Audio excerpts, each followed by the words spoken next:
चलो चैप्टर का नाम क्या है बताओ बेटा? Chemical bonding. Chemical bonding and molecular structure. क्या लिखो बेटा? Chemical bonding and molecular structure chapter का नाम है। Chemical bonding and molecular structure, ठीक है। चैप्टर का नाम हमने क्या रखा है? Chemical bonding and molecular structure, है ना। अच्छा, यहां पे एक शब्द है केमिकल बॉन्डिंग, है ना। केमिकल बॉन्डिंग, ये एक शब्द आ गया यहां पे, बॉन्डिंग। क्या शब्द आ गया? बॉन्डिंग। क्लियर है? अच्छा, बॉन्डिंग का मतलब क्या है? अब हम लोग कोई ऐसे एटम होंगे जिनके बीच में हम लोग बॉन्ड बनाएंगे, फिर बहुत ढेर सारे हमारे पास बॉन्ड हैं, फिर कौन सा बॉन्ड कहां बनेगा ये देखेंगे। यही तो बातें हैं। क्लियर है? अच्छा, एक बात बताओ, जैसे मान लो तुम लोग इतने समय एकदम आइसोलेटेड एटम हो, क्या हो? आइसोलेटेड एटम हो कि नहीं हो? है ना? क्या हो? Isolated atom. और आइसोलेटेड एटम क्या है? स्टेबल नहीं होता है। अकेले कब तक रहोगे? नहीं समझ रहे हो? तो आइसोलेटेड एटम क्या होता है? स्टेबल नहीं होता है। अच्छा, तो अब ये चाहेगा कि हम किसी से बॉन्ड बना लें। क्लियर है? और जब बॉन्ड बन जाता है तो स्टेबिलिटी आ जाती है। अच्छा, बॉन्ड बनने का मतलब क्या है? शादी हो जाए तुम्हारी, तो दो आइसोलेटेड एटम आपस में मिल जाए, है ना, तो दोनों के बीच में क्या बन जाएगा? बॉन्ड बन जाएगा, है ना। अब ये बॉन्ड बहुत तरीके के होते हैं। शादियां भाई बहुत तरीके की होती हैं, लेकिन होती सब शादियां हैं, लेकिन तरीके अलग अलग होते हैं। वैसे बीच में बनने वाले बॉन्ड भी बहुत तरीके के होते हैं। हो सकता है आयनिक बॉन्ड हो सकता है कोवेलेंट बॉन्ड हो सकता है कोऑर्डिनेट बॉन्ड हो सकता है कि हाइड्रोजन बॉन्ड हो, मेटेलिक बॉन्ड हो, या वॉन्डरवॉल फोर्स ऑफ अट्रैक्शन हो। भाई शादियां भी कई तरीके की होती हैं, है ना। तो अब कौन से टाइप का बॉन्ड है, ये तो अलग अलग जगह पे अलग अलग बातें होंगी। तो अच्छा, एक लोग ऐसे हैं पीरियोडिक टेबल में, एक लोगों को आपने ऐसे पढ़ा होगा जो बिना शादी ही रह लेते हैं, आइसोलेटेड एटम के रूप में ही वो रह लेंगे। बताओ कौन है? Noble gases. समझ रहे हो? सबके लिए तो शादी जरूरी है, लेकिन नोबल गैसेज के लिए शादी की कोई आवश्यकता नहीं है। तो जरा सब लोग पहली एक लाइन लिखो, लिखो।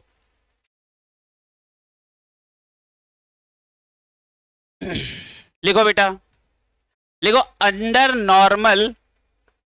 Normal condition,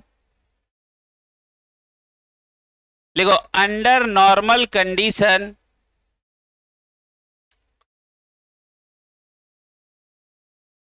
element does not exist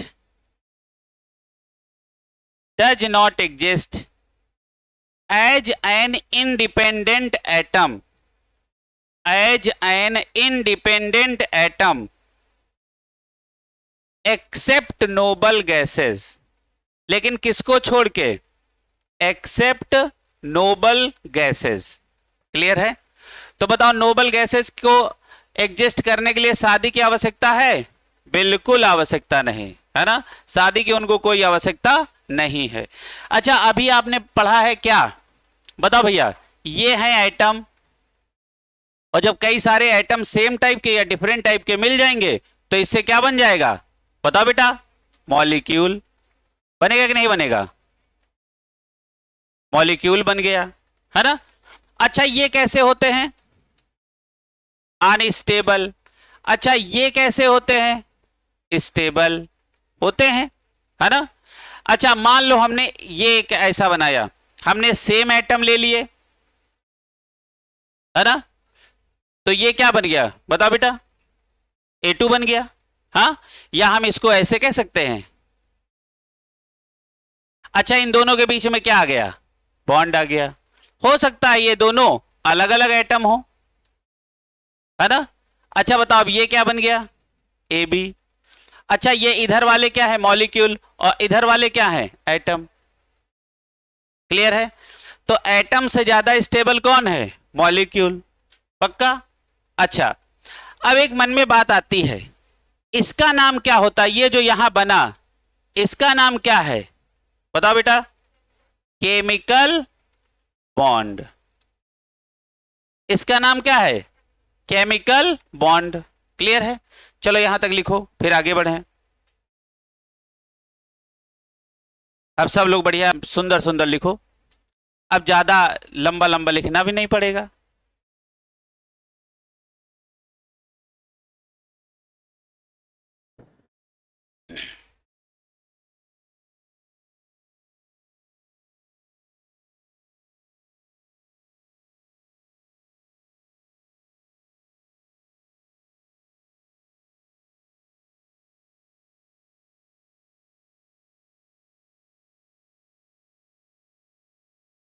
clear है।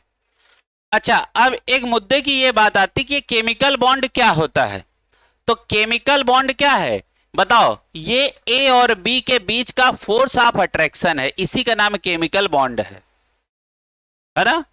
अरे मान लो अट्रैक्शन ना हो तो शादी करोगे क्या, नहीं करोगे भाई। अट्रैक्शन ना हो तो काहेगा शादी, भाई शादी के कुछ लाभ सोचते होगे ना, तभी तो करते हो शादी, है ना।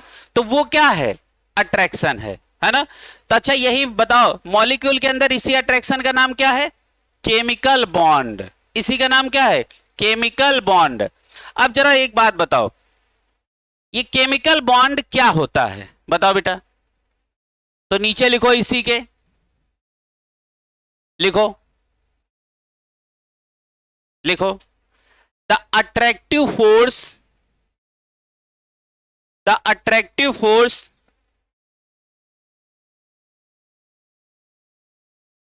लिखो the attractive force between atoms comma ions,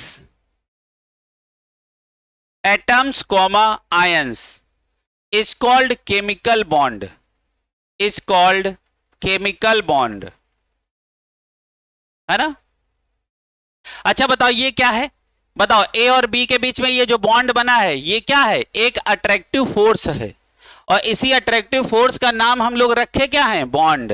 क्या रखे हैं, बॉन्ड। जैसे शादी हुई, पहले अट्रैक्शन हुआ, फिर शादी हुई, फिर बीच में क्या बन गया, बॉन्ड। ये अट्रैक्टिव फोर्स ही तो बन गया बॉन्ड। ये समझ में आ गई बात। अब मुद्दे की ये बात है, बॉन्ड भी कई तरीके के होते हैं, है ना, केमिकल बॉन्ड। तो जरा देखो वहीं पे, अब यहां एक छोटी सी हेडिंग डालो, क्या लिखोगे,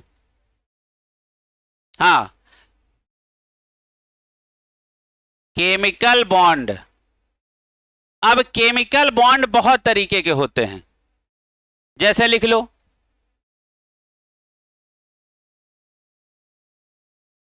जैसे पहला लिखो आयनिक बॉन्ड, होते कि नहीं होते हैं। अच्छा दूसरा लिखो कोवैलेंट बॉन्ड। अच्छा तीसरा लिख लो कोऑर्डिनेट बॉन्ड, है ना बेटा। फिर लिख लो कौन सा, मेटेलिक बॉन्ड।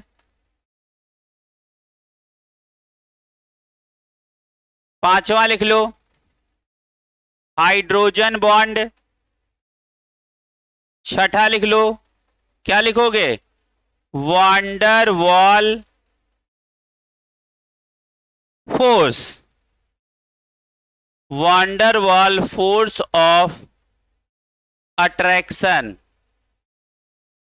अच्छा कहने को ये वांडरवाल फोर्स ऑफ अट्रैक्शन है, लेकिन हम कंसीडर करते हैं इसको as a bond, as a bond.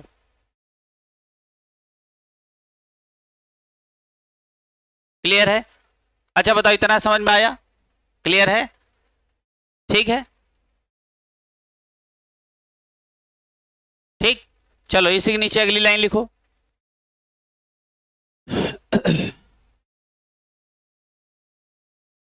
अच्छा एक बात बताओ, आपको अभी हमने यहां बताया है एटम से ज्यादा स्टेबल कौन होता है?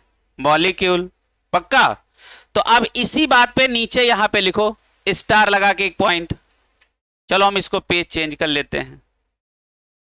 अगली लाइन लिखो, वहां से लिखो, लिखो लिखो मॉलिक्यूल्स आर, लिखो molecules are more stable than, molecules are more stable than isolated atoms। Isolated atom से ज्यादा स्टेबल कौन होता है? मॉलिक्यूल्स, है ना? Because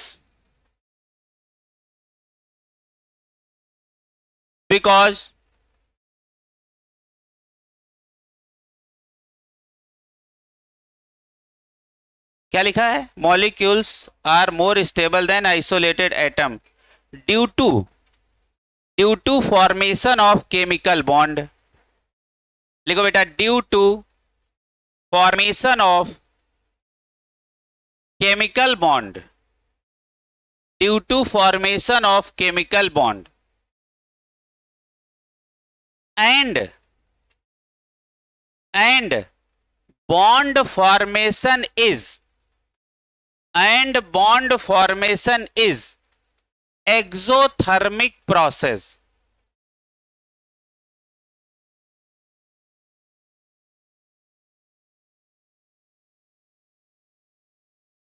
bond formation is exothermic process. जो प्रोसेस एक्सोथर्मिक होगा उसकी स्टेबिलिटी ज्यादा होगी। क्लियर है? अच्छा बताओ, शादी में दहेज मिले ये ज्यादा स्टेबल शादी है, या दे के शादी दहेज करनी पड़े वो ज्यादा स्टेबल है? कौन? जिसमें मिले, है ना? तो ये क्या है? ज्यादा स्टेबल। और एक्सोथर्मिक का मतलब क्या होता है? एनर्जी आपको मिली है। एंडोथर्मिक का मतलब एनर्जी आपने सिस्टम को दी है। क्लियर है? तो बताओ, molecules are more stable than isolated atom because, कारण इसका क्या है? Due to chemical bond formation. और केमिकल बॉन्ड फॉर्मेशन यदि हो रहा है तो बताओ, all the formation reactions are exothermic in nature. जहां जहां बॉन्ड बनेगा वो प्रोसेस कैसा होगा? एक्सोथर्मिक। और एक्सोथर्मिक प्रोसेस होने का मतलब है कि इसकी स्टेबिलिटी ज्यादा है। क्लियर है? अच्छा, all the formation reactions are exothermic except formation of nitric oxide. NO का फॉर्मेशन एंडोथर्मिक होता है, लेकिन और सारे फॉर्मेशन एक्सोथर्मिक होते हैं। चलो ये आगे बताएंगे इसको। क्लियर है? अब अगली लाइन लिखो, आइसोलेटेड एटम मतलब तन्हा एटम, अकेला एटम। समझ रहे हो? जैसे ये है, ये आइसोलेटेड है। आइसोलेटेड मतलब क्या होता है? अकेले। जैसे अभी तुम आइसोलेटेड हो, फिर मान लो इनकी शादी हो गई, देखो इनके साथ, अब ना ये तन्हा ना ये तन्हा। क्लियर है? तो आइसोलेटेड का मतलब क्या होता है? अकेला, तन्हा, है ना? इसका नाम क्या होता है? आइसोलेटेड। अब देखो, पहले Na टहल रहे थे आइसोलेटेड, Cl टहल रहे थे आइसोलेटेड, ये भी तन्हा ये भी तन्हा, फिर इन दोनों के बीच में क्या बन गया? बॉन्ड। तो अब ये एटम से क्या बन गए? मॉलिक्यूल। इनके बीच में आ गया केमिकल बॉन्ड। समझ में आ गया? तो अब ये क्या हो रहा?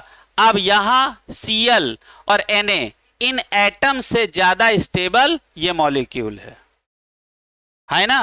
क्लियर है? चलो बहुत अच्छी बात। अगली बात लिखो, लिखो अगली बात,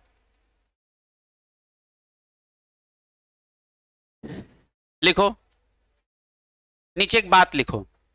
पहले अच्छा, इतना जितना हमने पढ़ाया इतना समझ में आया? बताओ, कोई आइसोलेटेड एटम स्टेबल होगा? नहीं होगा। लेकिन एक परिवार ऐसा है, परिवार का मतलब एक ग्रुप ऐसा है, नोबल गैस, जिनके एटम क्या होंगे? आइसोलेट, अकेले रह के भी स्टेबल होंगे। अच्छा, उसका कारण क्या है? क्योंकि उनका ऑक्टेट पूरा रहता है। एक बात समझो, जितने भी, जैसे मान लो शादी हो रही है, तो शादी नहीं वो लालच है, शादी नहीं वो लालच है। लालच क्या है? देखो, अब जैसे नियॉन है, ये नियॉन है, तो बताओ इनके पास कितने इलेक्ट्रॉन है? 10। तो इनका इलेक्ट्रॉनिक कॉन्फ़िगरेशन क्या है? 1s2 2s2 और 2p6। क्लियर है? अब देखो लास्ट में देखो, जब भी कभी आ जाए, लास्ट में कभी आ जाए NH2 और NP6, यदि लास्ट का इलेक्ट्रॉनिक कॉन्फ़िगरेशन ये आ जाए तो इसे बोलते हैं नोबल गैस कॉन्फ़िगरेशन। हमने क्या बोला? कभी शब्द आ जाए नोबल गैस कॉन्फ़िगरेशन तो तुमको समझ लेना है उसका इलेक्ट्रॉनिक कॉन्फ़िगरेशन लास्ट में कहां पे खत्म हुआ है? NH2 NP6 पे। ये कहानी सबको समझ में आ गई? अब जरा ध्यान से देखो, अब इनका ऑक्टेट तो देखो, इनके आउटर मोस्ट सेल में कितने इलेक्ट्रॉन है? देखो पहली सेल में कितने इलेक्ट्रॉन? 2। और बताओ दूसरी सेल में कितने इलेक्ट्रॉन है? 8। तो बताओ इनका ऑक्टेट तो पहले ही कंप्लीट है। और जितने और बाकी के एटम होते हैं वो शादी नहीं लालच होता है। कैसे? सबको अपना ऑक्टेट पूरा करना होता है। क्लियर है? जैसे मान लीजिए, जैसे बहुत ध्यान से देखो, जैसे हमने कहा, अब जैसे ये देखो हमने क्या लिखा, ये देखो हमने Cl लिखा। चलो चाहे इनको देख लो, सबसे छोटा एग्जाम्पल, ये बेचारे मेथेन है। दुनिया अपने आउटर मोस्ट सेल में 8 इलेक्ट्रॉन रखेगी तो स्टेबल, हाइड्रोजन अपने आउटर मोस्ट में इलेक्ट्रॉन 2 रख ले तो स्टेबल। क्या हमने बोला? हाइड्रोजन के यदि आउटर मोस्ट सेल में 2 इलेक्ट्रॉन आ गए तो स्टेबल, और बाकी के एटम कितने इलेक्ट्रॉन रखेगा तो स्टेबल? 8। क्लियर है? अब जरा ध्यान से देखो, बताओ ये बॉन्ड 2 इलेक्ट्रॉन से मिलकर बना है, तो बताओ इसके आउटर मोस्ट सेल में 2 इलेक्ट्रॉन हो गए, ये स्टेबल। बताओ ये देखो हमने इलेक्ट्रॉन बना दिए। अच्छा बताओ कार्बन के आउटर मोस्ट सेल में कितने इलेक्ट्रॉन हैं? जरा गिनो, 1 2 3 4 5 6 7 8। इसके आउटर मोस्ट सेल में 8 इलेक्ट्रॉन, इसके आउटर मोस्ट सेल में 2 इलेक्ट्रॉन, तो ये भी स्टेबल, ये भी स्टेबल। जब एटम स्टेबल तो पूरा मॉलिक्यूल स्टेबल। क्लियर है? अच्छा पहले कार्बन ऐसे टहल रहा था, हाइड्रोजन ऐसे टहल रहा था, है ना? कार्बन के आउटर मोस्ट सेल में कितने इलेक्ट्रॉन है? 4। कितने इलेक्ट्रॉन है? 4। क्लियर है? हाइड्रोजन के आउटर मोस्ट सेल में इलेक्ट्रॉन है 1। अभी ये भी आइसोलेटेड है, ये भी आइसोलेटेड है। क्लियर है? तो ना ये स्टेबल है और ना ये स्टेबल है। अब दोनों के बीच में क्या हो जाएगी? शादी। ये देखो हो गई शादी। क्लियर है? तो एक हाइड्रोजन यहां है, इनसे भी हो गई शादी, इधर इनसे भी हो गई शादी, और यहां इनसे भी। देखो अब जरा ध्यान से देखो, अब देखो ये 2 इलेक्ट्रॉन साझे के हैं, तो ये देखो इलेक्ट्रॉन इनका भी है और ये इलेक्ट्रॉन इनका भी है। अब जरा ध्यान से देखो, अब इनको एक साथ ही मिला दिया जाए। अब देखो कार्बन के आउटर मोस्ट सेल में टोटल इलेक्ट्रॉन कितना है? 8। देखो 1 2 3 4 5 6 7 और 8। और हाइड्रोजन के आउटर मोस्ट सेल में कितना इलेक्ट्रॉन है? 2 2। क्लियर है? तो जो शादी होती है वो क्या है? बताओ बेटा क्या है? लालच। अच्छा वो लालच क्या है? सबको अपना ऑक्टेट पूरा करना है। क्लियर है? ये कहानी सबको समझ में आ गई? चलो अगली लाइन लिखो, लिखो एक सवाल लिखो, लिखो क्वेश्चन बनाओ, लिखो केमिकल कॉम्बिनेशन, ये क्वेश्चन है, लिखो केमिकल कॉम्बिनेशन टेक्स प्लेस, लिखो केमिकल कॉम्बिनेशन, लिखो बेटा chemical combination take place why, question mark लगा दो। केमिकल कॉम्बिनेशन क्यों बनता है ना? क्या कारण है? हाँ स्टेबिलिटी अटेन करने के लिए। तो इसके नीचे लिखो पहला पॉइंट, पहला पॉइंट लिखो टू अटेन पहला पॉइंट। इसके नीचे पहला पॉइंट क्या लिखोगे? पहला पॉइंट बताओ बेटा, to attain noble gas configuration. अच्छा नोबल गैस कॉन्फ़िगरेशन का मतलब जानते हो क्या होता है? NH2 NP6, ये सबसे भयंकर स्टेबल इलेक्ट्रॉनिक कॉन्फ़िगरेशन है। क्लियर है? तो बताओ to attain noble gas configuration, attain का मतलब क्या होता है? प्राप्त करना। अटेन का मतलब क्या होता है? प्राप्त करना। बताओ केमिकल कॉम्बिनेशन क्यों होता है? क्योंकि उसको स्टेबल नोबल गैस कॉन्फ़िगरेशन प्राप्त करना होता है ना। नीचे लिखो दूसरी बात, लिखो टू डिक्रीज पोटेंशियल एनर्जी। दूसरा लिखो टू डिक्रीज, दूसरा पॉइंट क्या है, to decrease potential energy. Potential energy को क्या करना होता है, डिक्रीज। अब सारे बच्चे बहुत ध्यान से देखो, यदि कोई अनस्टेबल है तो इसका मतलब उसकी पोटेंशियल एनर्जी बहुत ज्यादा है, और कोई स्टेबल है इसका मतलब उसकी पोटेंशियल एनर्जी कम है। क्लियर है? तो जरा यहां ध्यान से देखो, इसी के नीचे एक चीज बना लो, यहां पे क्या लिखेंगे, लिखो stability inversely proportional potential energy.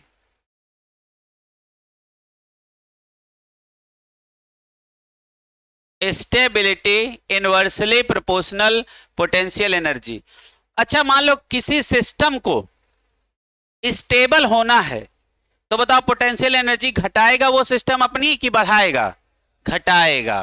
Clear है? ये आपको इलेक्ट्रोस्टैट में पढ़ाया जाएगा, है ना। अच्छा, वो फार्मूला बताओ इलेक्ट्रोस्टैट वाला पोटेंशियल एनर्जी का। वेरी गुड, बहुत बढ़िया। हाँ हाँ, बहुत बढ़िया, बताओ। के Q1 Q2 बाई आर, हाँ या ना, यही होता कि नहीं? क्लियर है? हाँ, चलो अच्छा भैया, अब नीचे एक हम आपको स्ट्रक्चर, आपको एक ग्राफ खिंचवा देते हैं। पहले सब लोग देख लो, यहां तक सबको समझ में आ गया? चलो अच्छा, बताओ आइसोलेटेड एटम स्टेबल होगा? नहीं होगा। यदि आइसोलेटेड एटम स्टेबल नहीं होगा तो वो क्या बनाएगा, बॉन्ड बनाएगा। अच्छा, बॉन्ड बनाने से क्या होता है, पोटेंशियल एनर्जी घटती है। जैसे तुम आइसोलेटेड हो, अभी तुम्हारी पोटेंशियल एनर्जी बहुत है, जब तुम्हारी शादी हो जाएगी तो तुम्हारी पोटेंशियल एनर्जी नहीं घट जाएगी, उस सिस्टम की पोटेंशियल एनर्जी घट जाएगी, क्योंकि अब आप नहीं रहे। अब क्योंकि क्या हो रहा भाई, शादी होने के बाद अभी देखो तुम्हारा नाम जो है वो है, फिर तुम दूल्हे हो जाओगे, नहीं समझ रहे हो, हाँ है ना। तो उस समय आप नहीं रहे, तो सिस्टम यहां क्या है, मॉलिक्यूल, है ना। और आइसोलेटेड चीज क्या है, एटम। जब एटम से मॉलिक्यूल बना तो ये एक सिस्टम हो गया। अब इस पूरे सिस्टम का पोटेंशियल एनर्जी क्या है, घटेगा, तो ये पूरा सिस्टम स्टेबल रहेगा। क्लियर है? तो जरा अगली बार लिखो, एक ऐसा ग्राफ खींच लो, यहां लिखना है एनर्जी, यहां लिखना इंटर न्यूक्लियर डिस्टेंस,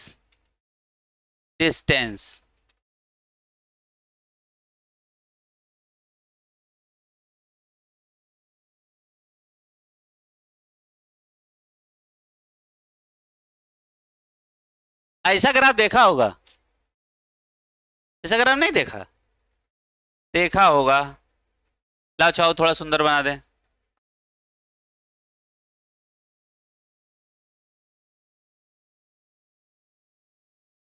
ऐसा ही बना है, कोई खास नहीं। ठीक है, अच्छा देखो, ऐसा समझो ये ग्राफ किस चीज का है। देखो जैसे हमने कहा एक एटम ए है और इनसे क्या बन गया है, ए और ए, है ना। अच्छा, ये एटम मान लो ये है ए और ये है एटम ए, है ना। तो ये जब बॉन्ड बना तो ये ऐसा हो गया, कैसा, ऐसा और ऐसा, और ये जो ओवरलैपिंग है यही क्या है, बॉन्ड है।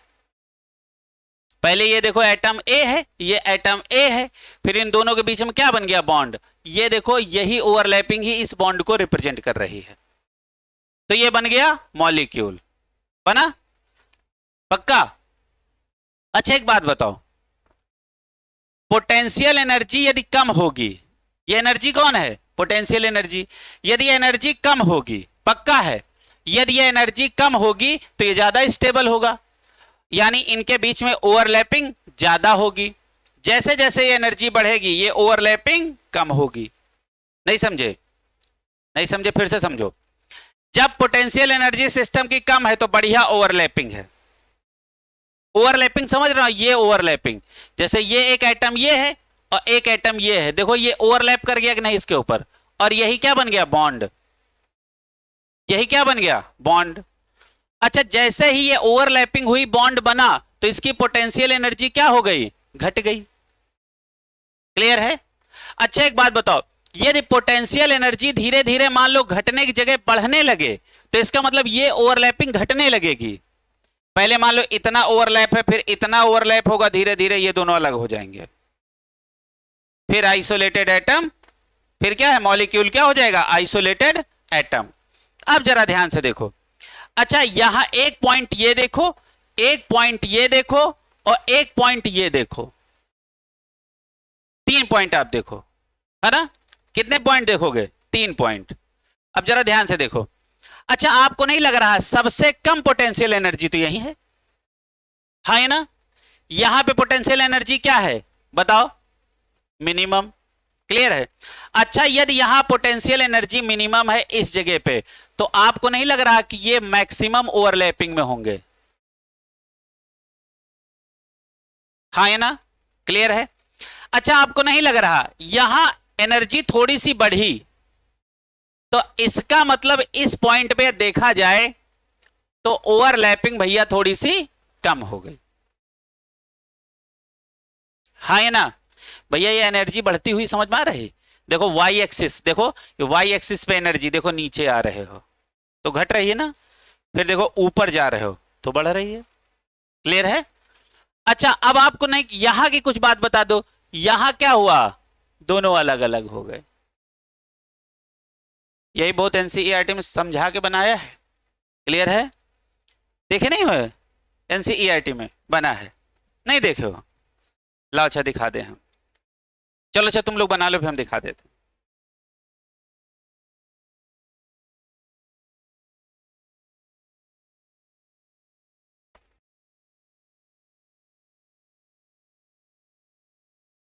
2-3 चैप्टरों को आपस में ही जोड़ना पड़ता है। ये देखो यहां बनाया है, ये दिख रहा है, ये दिखा, देखो ये देखो,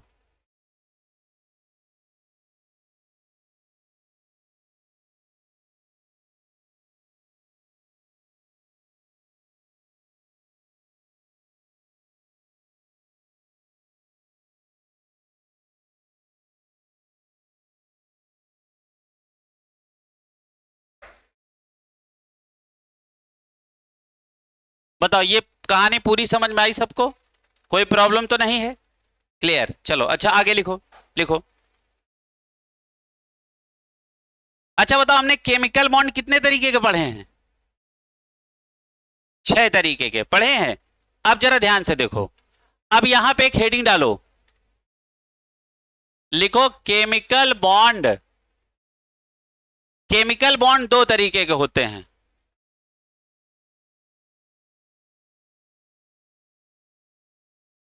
देखो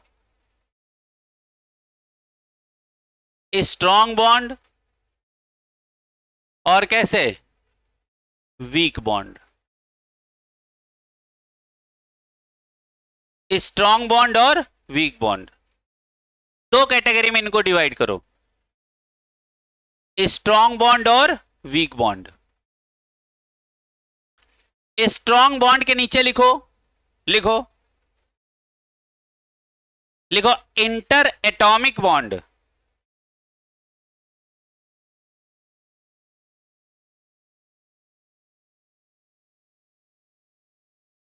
इंटर एटॉमिक बॉन्ड।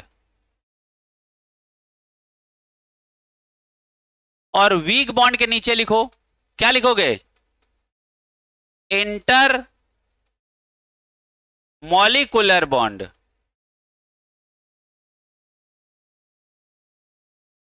अच्छा स्ट्रॉन्ग बॉन्ड क्या होता है, इंटर एटॉमिक बॉन्ड। ठीक है, ये इंटर एटॉमिक बॉन्ड का मतलब क्या होता है, जो एटम के बीच में लगे बॉन्ड। और इंटर मॉलिक्यूलर बॉन्ड का मतलब क्या होता है, जो 2 मॉलिक्यूल के बीच में बने बॉन्ड।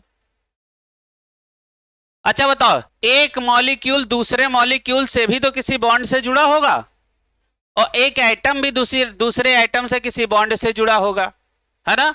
तो बताओ इनमें दोनों में कौन सा बॉन्ड मजबूत होगा?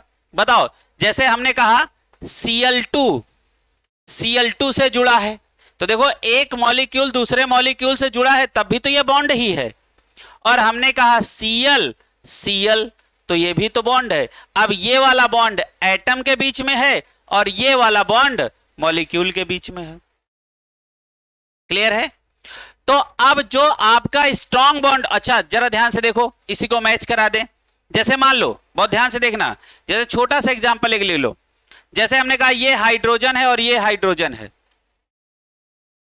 तो बताओ दोनों एटम के बीच में बॉन्ड बना तो इसका नाम क्या हो गया? इंटर एटॉमिक बॉन्ड हुआ। हमने कहा ये H2 है और ये H2 है ना? तो आप बताओ ये एक मॉलिक्यूल है, ये एक मॉलिक्यूल है, अभी भी ये बॉन्ड है, तो इसका नाम क्या है? Intermolecular bond. Inter atomic bond और इंटरमॉलिक्यूलर बॉन्ड में डिफरेंस समझ में आया? क्लियर है? और किसी एटम का नाम स्पेसिफिक ना देना हो तो इनको ए कर लो, ए कर लो, और इसको A2 कर लो। तो हमने देखो किसी एटम का स्पेसिफिक नाम नहीं दिया। अब देखो ये एक मॉलिक्यूल, ये एक मॉलिक्यूल, इनके बीच के ये इस बॉन्ड का नाम क्या है? Intermolecular bond. अच्छा बताओ ये एक एटम ए है, ये एटम ए है, इनके बीच लगने वाले इस बॉन्ड का नाम क्या है? बताओ, इंटर एटॉमिक बॉन्ड। क्लियर है ना? इसको एग्जाम्पल बना के दोनों जगह लिख लो। अच्छा बताओ, हमारे पास केमिकल बॉन्ड जितने तरीके के हैं हमने पहले पीछे पढ़ रखे हैं, उनमें दो कैटेगरी होती है। जैसे हमने जो 6 पीछे पढ़ रखे हैं उनकी दो कैटेगरी होती है। कौन कौन से? स्ट्रॉन्ग और वीक। अच्छा बताओ वीक वाले कहां लगेंगे बॉन्ड? कहां बनेंगे? मॉलिक्यूल मॉलिक्यूल के बीच में। और स्ट्रॉन्ग वाला बॉन्ड कहां बनेगा? एटम और एटम के बीच में। क्लियर हुआ? पक्का? अब सुनो, अब एक काम करो, अब यहां पे लिख लो वो कौन कौन से हैं।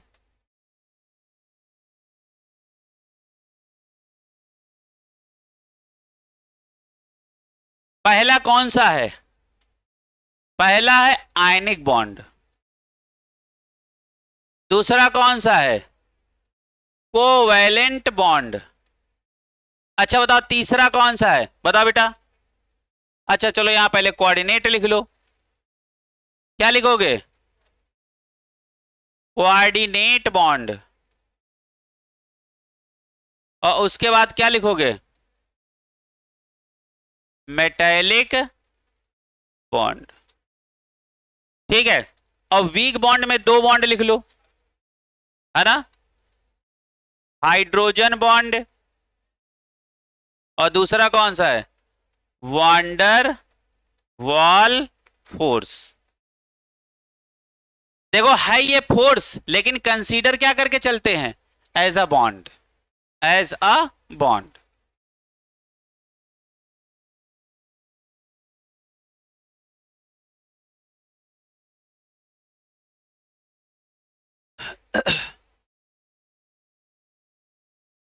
ये सबको समझ में आ गया, है ना? अब नीचे एक हेडिंग डालो, लिखो बेटा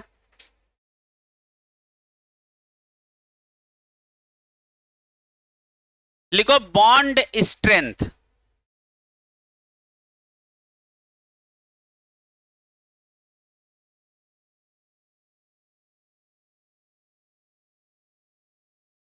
लिखो बॉन्ड स्ट्रेंथ। अच्छा यहां तक सबका हो गया? कोई समस्या तो नहीं है ना? तो अब ठीक है, अब ठीक है ऐसे। अब ऐसे हमको हमारे पास जगह कमी है नहीं, है कि नहीं? हाँ, वैसे जगह कमी हो जा रही थी तो थोड़ा सा समस्या हो रही थी। आगे बढ़ा जाए? चलो अगली हेडिंग हमने डलवाई है बेटा बॉन्ड स्ट्रेंथ। अच्छा बॉन्ड स्ट्रेंथ, स्ट्रेंथ का मतलब होता है मजबूती, है ना? तो किसकी मजबूती पढ़ने जा रहे हैं? बॉन्ड की, है ना।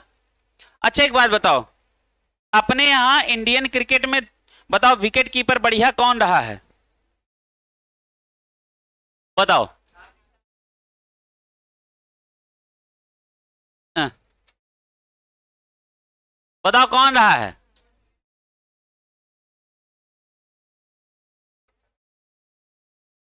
कौन रहा बताओ? धोनी। हाँ धोनी ही कहो, उससे जुगाड़ बन रहा है ये। देखो, तो बताओ इंडियन क्रिकेट में कौन है विकेट कीपर? इंडियन क्रिकेट में है धोनी विकेट क्या है? कीपर। Dhoni wicket keeper. तो देखो सब ऐसे निशान लगा लेना, है ना।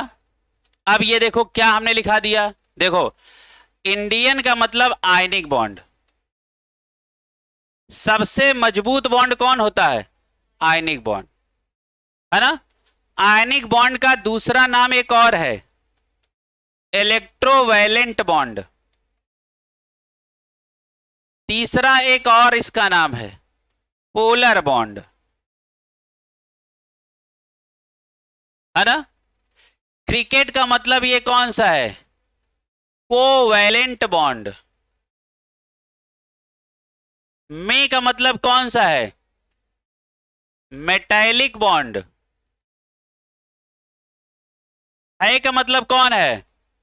Hydrogen bond. और धोनी का मतलब क्या है? Dipole dipole interaction. और विकेट कीपर का मतलब क्या है? Wander wall force of attraction.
अच्छा तुमको सबसे ज्यादा बॉन्ड जानते हो कौन मिलेगा तुम्हारे जीवन काल में? Covalent bond. अच्छा हमने ऐसा क्यों कहा? क्योंकि पूरी ऑर्गेनिक में एक के बॉन्ड है, कौन सा? Covalent bond. तो सबसे ज्यादा तुमको कौन सा बॉन्ड मिलेगा? Covalent bond. क्लियर है? अच्छा एक बात समझना, अब देखो हमको इतने बॉन्ड पढ़ना है, जिसके बीच विषय में थोड़ा डिटेल में पढ़ना है, ये पढ़ना है, ये पढ़ना है, ये पढ़ना और ये पढ़ना, जिसके विषय में आपके यहां थोड़ी सी डिटेलिंग है ना। आयनिक बॉन्ड कैसे बनता है ये पढ़ना है, कोवैलेंट बॉन्ड कैसे बनता है ये पढ़ना है, उसके बाद हाइड्रोजन बॉन्ड कैसे बनता है ये पढ़ना है, वांडर वाल फोर्स ऑफ अट्रैक्शन ये कहां होता है, कैसे होता है, इसको पढ़ना है। क्लियर है? अच्छा बताओ सबसे ज्यादा कौन बॉन्ड किसमें, किसके बॉन्ड के विषय में ज्यादा सबसे ज्यादा पढ़ेंगे? Covalent bond. अच्छा कोवैलेंट बॉन्ड कैसे बनता है, इसके विषय में सबसे पहले अपने विचार व्यक्त करने वाले साइंटिस्ट का नाम बताओ। कौन थे? Kossel Lewis. कौन थे? Kossel Louis. इनकी थ्योरी थी। फिर उसके बाद इस बॉन्ड को बनने के लिए कि कैसे बनता है उसके बाद कौन आया, वैलेंस बॉन्ड थ्योरी। फिर वैलेंस बॉन्ड थ्योरी के बाद कौन आई, बताओ, वेस्पर थ्योरी पढ़े हो, है ना, बताओ। फिर उसके बाद कौन आई है, एमओटी, मॉलिक्यूलर ऑर्बिटल थ्योरी। इतनी थ्योरी आपके यहां है। और ये किसके विषय में, कौन से बॉन्ड फॉर्मेशन के विषय में जानकारी देती हैं, कोवैलेंट बॉन्ड। अच्छा बताओ, सबसे पहले कौन सी थ्योरी आई, कोसेल लुईस थ्योरी। उसके बाद वैलेंस बॉन्ड थ्योरी, उसके बाद वेस्पर थ्योरी, उसके बाद MOT, molecular orbital theory. Clear है, पक्का। तो चलो हम सबसे पहले कुछ कोसेल लुईस वाला कॉन्सेप्ट पढ़ लेते हैं। क्लियर है, चलो देखो, तुमको अच्छा एनसीईआरटी से हम दिखाया करें।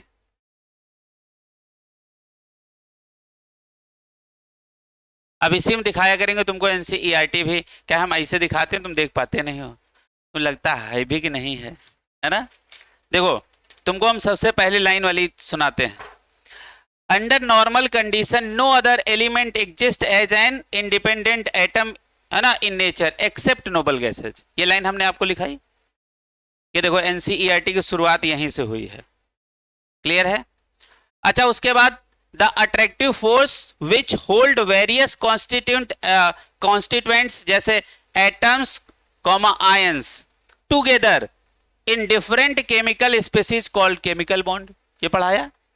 केमिकल बॉन्ड क्या है, एक अट्रैक्टिव फोर्स है जो एटम को या आयन को एक दूसरे से अट्रैक्ट रखता है, इसी का नाम क्या है, केमिकल बॉन्ड। ये देखो ये बात है ना। उसके बाद केमिकल बॉन्ड फॉर्मेशन के लिए लिखा है these are Kossel Lewis approach, valence shell electron repulsion theory यानी VSEPR theory, valence bond theory और मॉलिक्यूलर ऑर्बिटल थ्योरी। ये 3 थ्योरी आई हैं, मतलब टोटल मिला के 4 थ्योरी। बताओ अच्छा केमिकल बॉन्ड में कौन सा स्पेसिफिक बॉन्ड है, बताओ कौन सा, कोवैलेंट बॉन्ड। कोवैलेंट बॉन्ड बनाने के लिए कितनी थ्योरी आई हमारे पास, बताओ कितनी, 4। चारों का नाम बताओ। सबसे पहले कोसेल लुईस अप्रोच या थ्योरी, उसके बाद वेस्पर थ्योरी, उसके बाद वैलेंस बॉन्ड थ्योरी, उसके बाद कौन सा, मॉलिक्यूलर ऑर्बिटल थ्योरी। बस इतना ही पूरा आपका चैप्टर है। क्लियर है। तो चलो पहली सुंदर सी हेडिंग डाली जाए। लिखो भैया, लिखो लिखो कोसेल, KOSSEL, हेडिंग डालो।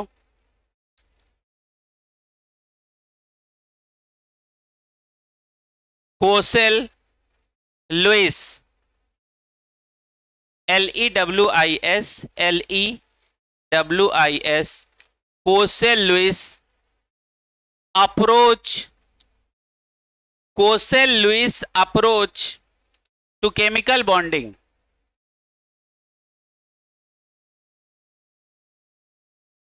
To chemical bonding. तो देखो हम लोग कौन सी थ्योरी पढ़ने जा रहे हैं, कोसेल लुईस, है ना।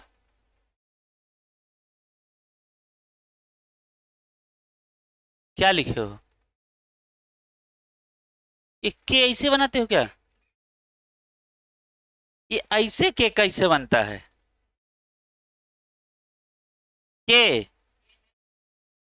अच्छा कोसेल लिखो बेटा, कोसेल, कोसेल ये KOSSEL, कोसेल लुईस थ्योरी। ठीक है।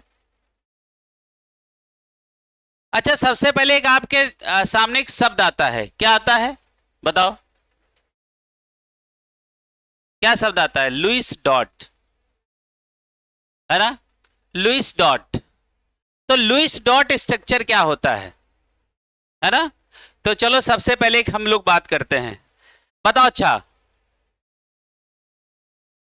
अच्छा कभी आपने ये पढ़ा है वैलेंस शेल इलेक्ट्रॉन, क्या हमने शब्द लिखा है, वैलेंस सेल इलेक्ट्रॉन, है ना। अच्छा बताओ, वैलेंस सेल इलेक्ट्रॉन क्या होते हैं? वो इलेक्ट्रॉन जो बॉन्ड बनाने में पार्टिसिपेट करें उनका नाम क्या होता है? Valence shell electron.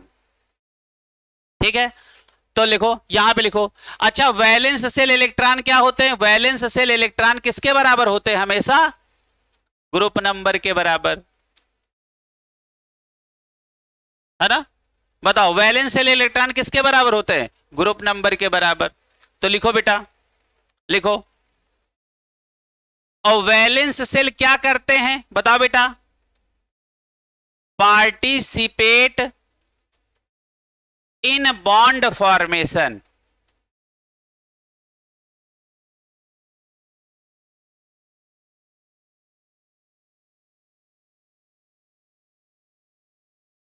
जैसे मान लीजिए देखो, वैलेंस सेल इलेक्ट्रॉन निकालने के दो तरीके, है ना। आप जरा ध्यान से देखना, वैलेंस सेल इलेक्ट्रॉन निकालने के दो तरीके, या तो तुम ग्रुप नंबर जान लो और या तो तुम इलेक्ट्रॉनिक कॉन्फ़िगरेशन कर लो। बताओ, वैलेंस सेल इलेक्ट्रॉन जानने के कितने तरीके? दो तरीके। अच्छा, तुम लोग ऐसे हाथ न रखो, ऐसे हाथ न रखो, नहीं आराम में चले जाते हो, है ना। हाँ, बताओ। अच्छा, वैलेंस सेल इलेक्ट्रॉन जानने के कितने तरीके? दो तरीके। या तो तुम उस एलिमेंट का ग्रुप नंबर जान लो और या तो तुम उसका एटॉमिक नंबर जान के उसका इलेक्ट्रॉनिक कॉन्फ़िगरेशन कर दो। क्लियर है? जैसे हमको कार्बन के वैलेंस सेल इलेक्ट्रॉन के विषय में जानना है और दोनों रास्तों से। क्लियर है? तो पहला रास्ता, रास्ता नंबर 1, ग्रुप नंबर। अच्छा बताओ, कार्बन का ग्रुप नंबर क्या है? 4th A। बताओ, कार्बन किस ग्रुप का बंदा है? 4th A, है ना। तो बताओ, इसके पास वैलेंस सेल इलेक्ट्रॉन कितने होंगे? 4। रास्ता नंबर 2, बताओ, कार्बन का एटॉमिक नंबर कितना होता है? 6। इसका इलेक्ट्रॉनिक कॉन्फ़िगरेशन करो, 1s2 2s2 2p2। क्लियर है? अच्छा बताओ, पहली सेल में कितने इलेक्ट्रॉन? 2। और दूसरी सेल में कितने इलेक्ट्रॉन है? 4। और यही इलेक्ट्रॉन क्या है? यही तो है। बताओ बेटा, आउटर मोस्ट सेल इलेक्ट्रॉन, या इन्हीं को प्यार से क्या बोलते हैं? Valence shell electron. तो बताओ, यहां पे एग्जाम्पल बना के लिख लेना। बताओ, किसी के वैलेंस सेल इलेक्ट्रॉन जानने के हमारे पास कितने तरीके हैं? 2। पहला कौन? ग्रुप नंबर जान लो। दूसरा कौन? उसका इलेक्ट्रॉनिक कॉन्फ़िगरेशन कर दो। अच्छा बताओ, दोनों में आसान कौन है? ऊपर वाला। यदि हम ग्रुप नंबर जान गए तो हमें इलेक्ट्रॉनिक कॉन्फ़िगरेशन करने की कोई आवश्यकता है ही नहीं। ठीक है बेटा, क्लियर है? अच्छा बताओ, ये वैलेंस सेल इलेक्ट्रॉन कहां, किस काम में आते हैं हमारे? बताओ बेटा, बताओ, यही क्या काम करते हैं? Participate in bond formation. यही लोग कहां हिस्सा लेते हैं? बॉन्ड बनाने में, पार्टिसिपेट।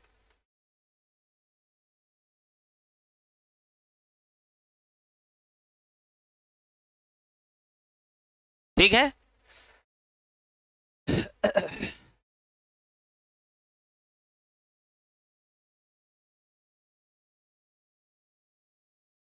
जानते हो, लुईस 1916 में अपना कार्यक्रम शुरू किए। कब शुरू किए? 1916 में। तो इनके थ्योरी में कुछ प्रॉब्लम थी। उस प्रॉब्लम को 1919 में लैंगम्यूर ने सही कर दिया। किसने सही किया था? लैंगम्यूर ने। खाली ये कहानी ऐसे याद रखो, थोड़ा सा चीजों का कनेक्ट ऐसे दिमाग में बनाए, एक कनेक्शन बनाए रखना। बताओ, लुईस की थ्योरी में जो प्रॉब्लम थी उनको किसने सही किया? लैंगम्यूर। अब तो लैंगम्यूर तुम्हारे उससे छूट गए, नहीं तो पहले लैंगम्यूर इक्वेशन पढ़नी पड़ती थी। कहां? सरफेस केमिस्ट्री में। इतना सुंदर चैप्टर सरफेस केमिस्ट्री है, और उसको हटा दिए, बताओ।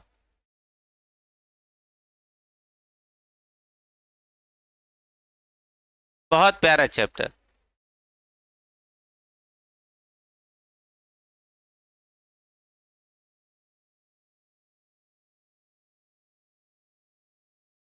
बढ़ा जाए आगे। चलो हेडिंग डालो, लुईस डॉट स्ट्रक्चर। हेडिंग डालो इसमें छोटी सी, Lewis dot structure.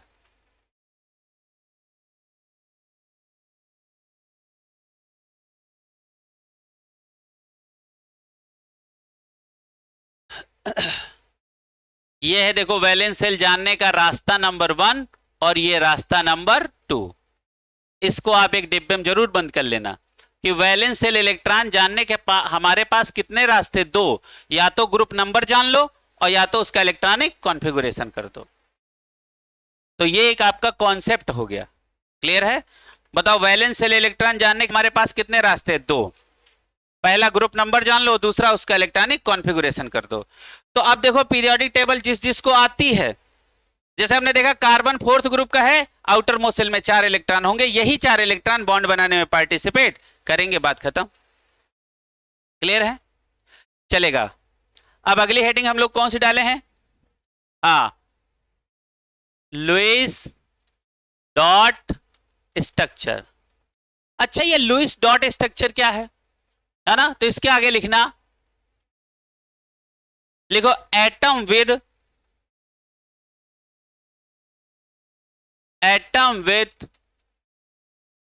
Valence shell electron. Atom with valence shell electron, है ना? अब जरा ध्यान से देखो, नीचे लिखो, लिखो इन लुईस डॉट स्ट्रक्चर, लिखो in Lewis dot structure valence shell electron, in Lewis dot structure valence shell electron represented by dot, represented by dot. In Lewis dot structure, in Lewis dot structure valence shell electron represented by dot. कैसे?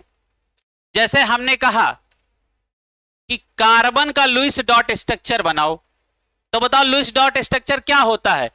Atom with valence shell electron. तो हमने कहा carbon का Lewis dot structure बनाओ, तो ये हो गया एटम, और इसके आउटर मोस्ट सेल में कितने इलेक्ट्रॉन है? 4। तो इतना, इसका नाम क्या है? यही है आपका लुईस डॉट स्ट्रक्चर। समझ में आ गया? ध्यान से देखो, atom with outer most shell electron या valence electron, this is Lewis dot structure. Lewis dot structure कोई तूफान थोड़े ना है ना? लिख लो इसको।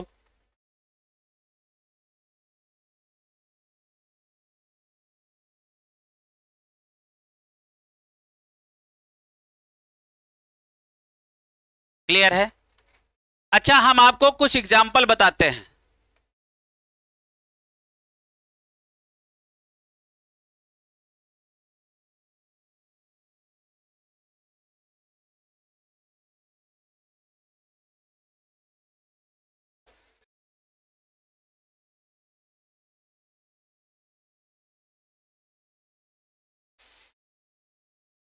ये डॉट नहीं है, ये लिथियम का वो है, पता लगे हो, गिन जाओ है। हाँ, क्या है जो बताए वो तो कुछ अलग लग रहा। हाँ सुनो, अच्छा एक बात बताओ, अब हमको ये बताओ सारे सेकेंड पीरियड एलिमेंट हैं या नहीं? लीबेब कनाफनी, बताओ ये सारे सेकेंड पीरियड के एलिमेंट हैं कि नहीं? लीबेब कनाफनी। अच्छा देखो, लिथियम का डॉट स्ट्रक्चर कुछ ऐसा नहीं होगा? बेरिलियम का कुछ डॉट स्ट्रक्चर ऐसा नहीं होगा? बोरान का कुछ डॉट स्ट्रक्चर ऐसा नहीं होगा। अच्छा बताओ, कार्बन का कुछ डॉट स्ट्रक्चर ऐसा नहीं होगा। अच्छा बताओ, नाइट्रोजन का कुछ डॉट स्ट्रक्चर ऐसा नहीं होगा। ऑक्सीजन का डॉट स्ट्रक्चर कुछ ऐसा नहीं होगा। अच्छा, फ्लोरीन का डॉट स्ट्रक्चर कुछ ऐसा नहीं होगा। अच्छा, नियॉन का डॉट स्ट्रक्चर कुछ ऐसा होगा कि नहीं होगा। अच्छा जरा ध्यान से देखो, लिथियम फर्स्ट ए का मेंबर का फर्स्ट ए का है। लिथियम कहां से है, फर्स्ट ए से, तो इसके आउटर मोस्ट शेल में कितना इलेक्ट्रॉन होगा, एक, तो ये लुईस डॉट स्ट्रक्चर लिथियम का है। अच्छा, बेरिलियम कौन से ग्रुप से, दो, सेकेंड ए, तो दो इलेक्ट्रॉन है आउटर मोस्ट शेल में, यहां तीन, यहां चार, यहां पांच, यहां छह, यहां सात और यहां आठ। क्लियर है। तो ये सब क्या है, लुईस डॉट स्ट्रक्चर। ये सब क्या है, लुईस डॉट स्ट्रक्चर। बना लो इनको बेटा। और देखो तुम लोगों को अगली क्लास में एनसीईआरटी में दिखाएंगे। ये देखो, बहुत ध्यान से देखो, ये देखो लाइन से सब बने हैं, देखो बने हैं। अगली क्लास में इसी में दिखाएंगे, है ना। हाँ देखते चलो, जैसे कुछ छूटे ना तुम्हारा।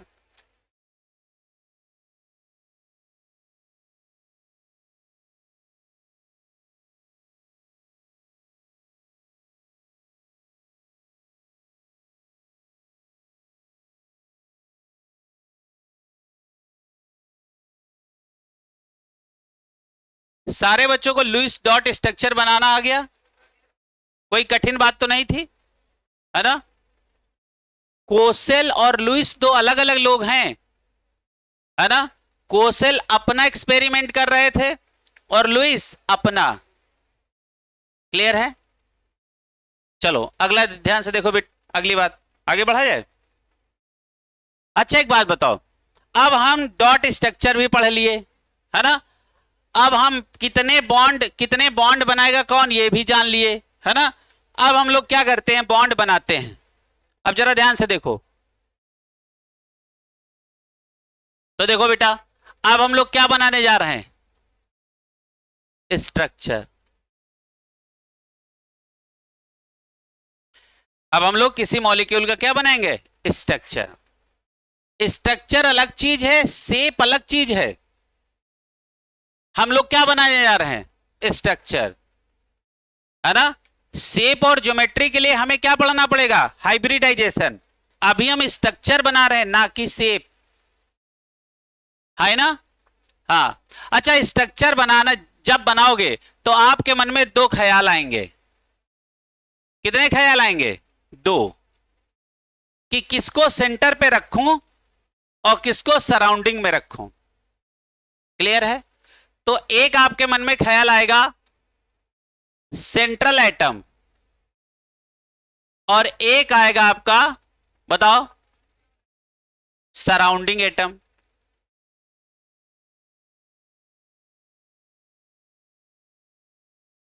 है ना। सेंट्रल एटम किसको रखूं और सराउंडिंग एटम किसको रखूं, लिखो।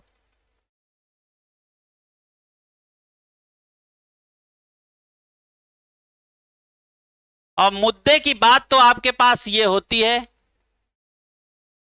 ये इसमें चार निशान बना लो।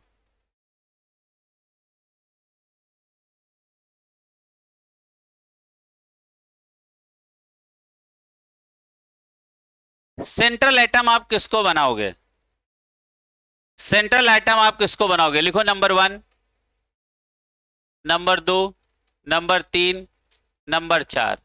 तो लिखो लीस्ट इन नंबर। क्या लिखोगे, लीस्ट इन नंबर।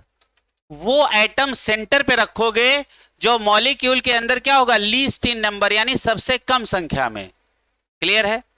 नंबर 2 दूसरा लिखो, लिखो बेटा, लिखो लीस्ट इलेक्ट्रॉनिक कॉन्फ़िगरेशन, या ऐसे लिख लो।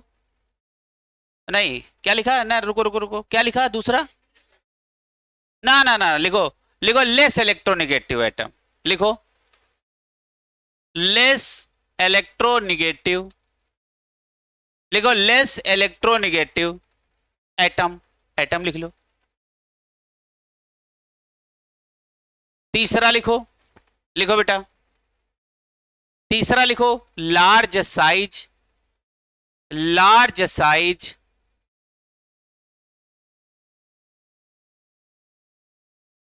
क्या लिखोगे? Large size.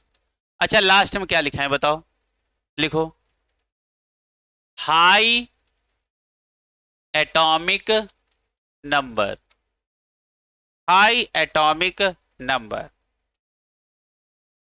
क्लियर है? सेंट्रल एटम डिसाइड करना आ गया। सेंट्रल एटम डिसाइड करोगे तो आपके मन में कौन सी चार बातें आएंगी?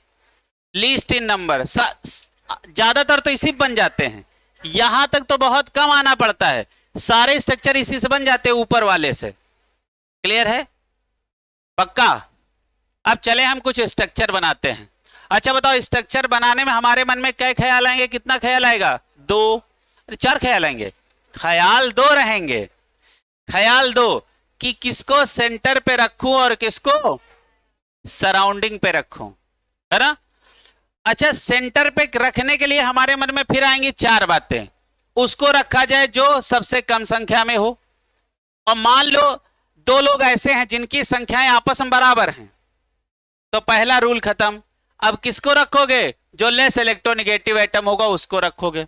मान लो दोनों की इलेक्ट्रोनिगेटिविटी भी सेम है, तो लार्ज साइज, जिसका साइज बड़ा हो उसको बीच में रख दो। और मान लो साइज भी बराबर निकल जाए तो जिनका एटॉमिक नंबर ज्यादा हो उनको बीच में रख दो। आपको ऐसे देखते हुए आना है, ऐसे ऐसे, पहले ये देखो, फिर ये देखो, फिर ये देखो, फिर ये देखो, किसी एक चीज से तो अलग हो ही जाएगा, है ना? अब चलो हम लोग बनाने चल रहे हैं क्या? अब हम लोग पहला स्ट्रक्चर बनाने चल रहे हैं CH4 का। पहला स्ट्रक्चर हम लोग किसका बनाने चले? CH4 का। ठीक है?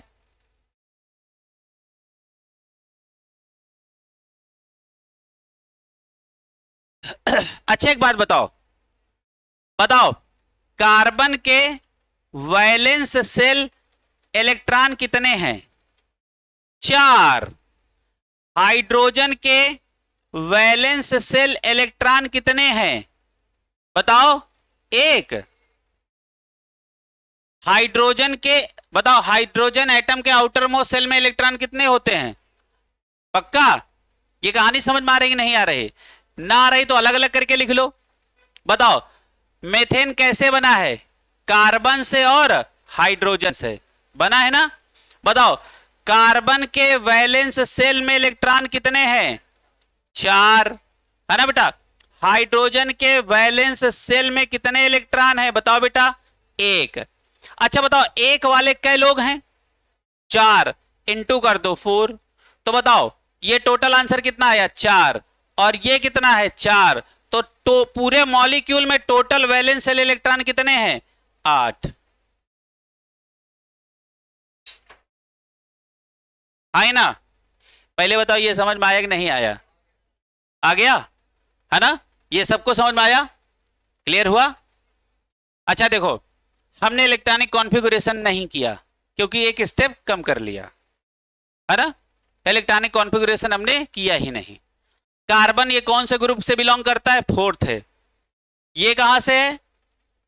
इनका पता ही नहीं है ये कहां के हैं, लेकिन इनके आउटर मोस्ट शेल में इलेक्ट्रॉन आपको जरूर पता होना चाहिए कितने हैं? 1 है। हाइड्रोजन तो अपने आप में एक बहुत बड़ा एक्सेप्शन है, इसका कोई ग्रुप है ही नहीं, अभी तक नहीं पता है कि कौन से ग्रुप से बिलोंग करता है। अच्छा अब हम लोग स्ट्रक्चर बनाने चले, तो बताओ सेंटर पे किसको रखूं? CH4 में C को, क्योंकि ये क्या है? लीस्ट इन नंबर, संख्या में ये कम है, तो इसको हमने सेंटर पे सजा दिया, सजा दिया। अब इसको बताओ इसके आउटर मोस्ट शेल में कितने इलेक्ट्रॉन हैं? 4, 4 इलेक्ट्रॉन सजा दिए, तो ये कार्बन का लुईस डॉट स्ट्रक्चर बन गया है। और कितने हाइड्रोजन है? 4। हमने 4 हाइड्रोजन को उसका लुईस डॉट स्ट्रक्चर बना के हमने सजा दिए। बताओ। अच्छा ये लुईस डॉट स्ट्रक्चर इतना किसका है? कार्बन का, और ये किसके हैं? हाइड्रोजन के। क्लियर है? पक्का? अच्छा एक बात बताओ, अब बहुत ध्यान से देखना, यहां पे एक चीज हम आपको याद करा दें। देखो, जब भी आप स्ट्रक्चर बनाएंगे तो जो सराउंडिंग एटम हो उनका ऑक्टेट हमेशा पूरा होना चाहिए। क्या हमने कहा? स्ट्रक्चर बनाते समय यह ध्यान रखना है कि जो सराउंडिंग में एटम लगे हैं उनका ऑक्टेट पूरा होना चाहिए। सेंट्रल एटम का पूरा हो तो सही, ना पूरा हो तो सही, और 8 से इलेक्ट्रॉन ज्यादा हो जाए तो सही। लेकिन सराउंडिंग एटम का ऑक्टेट पूरा होना जरूरी है। पहले बात सीखो, क्या हमने बोला? सराउंडिंग एटम का ऑक्टेट पूरा होना चाहिए। सेंट्रल एटम का पूरा हो चाहे ना हो, लेकिन सराउंडिंग एटम का ऑक्टेट पूरा होना चाहिए। पक्का है? अब जरा ध्यान से समझो, सबका ऑक्टेट पूरा हो जाए तो स्टेबल, और हाइड्रोजन का डुप्लेट कंप्लीट हो जाए तो स्टेबल, है ना? अच्छा देखो, अब बहुत ध्यान से देखना, बताओ ये हमने क्या लिखा? देखो, सराउंडिंग एटम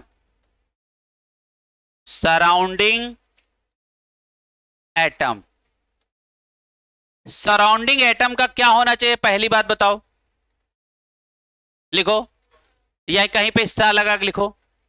सराउंडिंग एटम का क्या पूरा होना चाहिए? ये स्ट्रक्चर की तो जगह छोड़ दिया है ना, इसको हम बना देते हैं, फिर स्टार लगा के जरा लिखो, सराउंडिंग एटम में लिखो, सराउंडिंग एटम के आगे लिखो, लिखो octet of surrounding atom, octet of surrounding atom must be completed, must be complete, must be complete।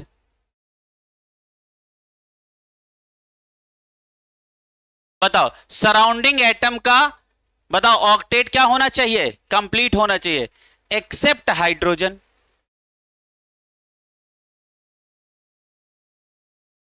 Accept hydrogen, except hydrogen. ठीक है?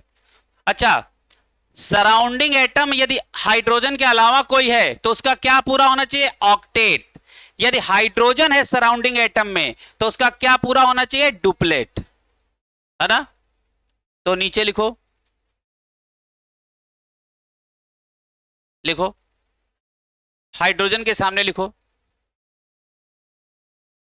लिखो if surrounding atom is hydrogen, लिखो if surrounding atom is hydrogen, लिखो if surrounding atom is hydrogen,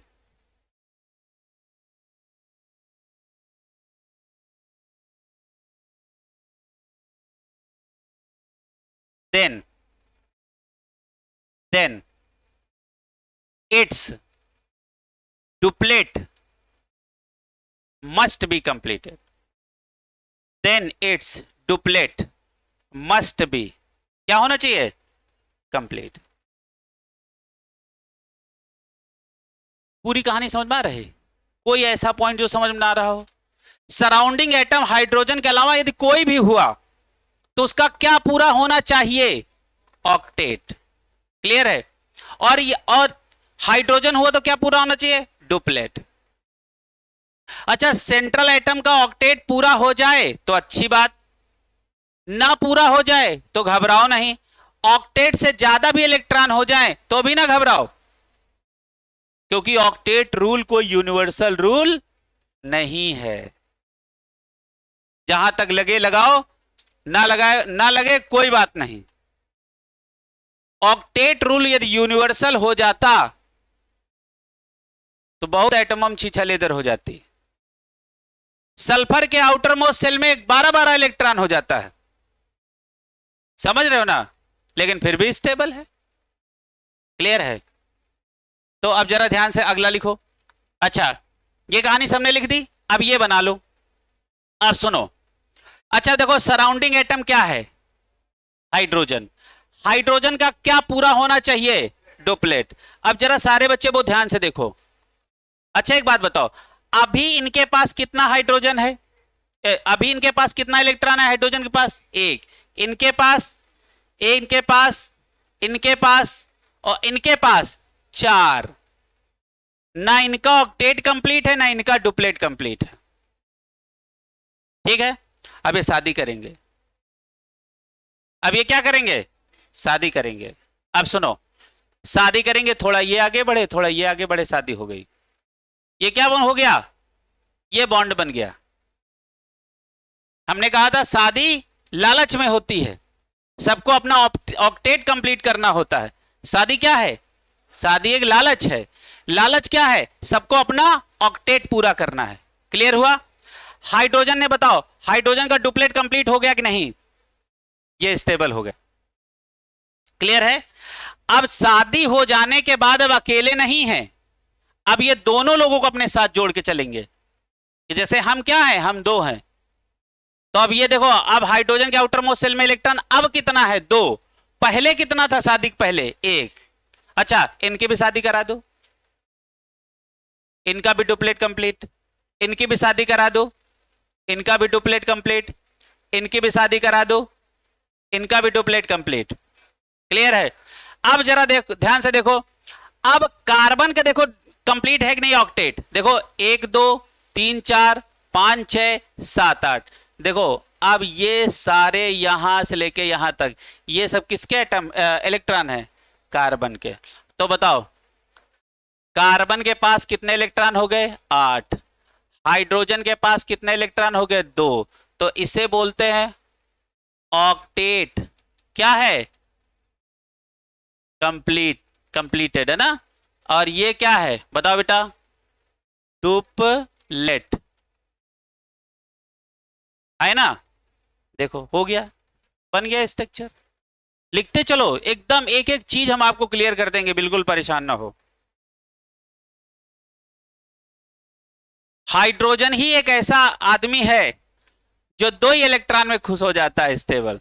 और बाकी सबको अपने outer most shell में कितना इलेक्ट्रॉन चाहिए? 8।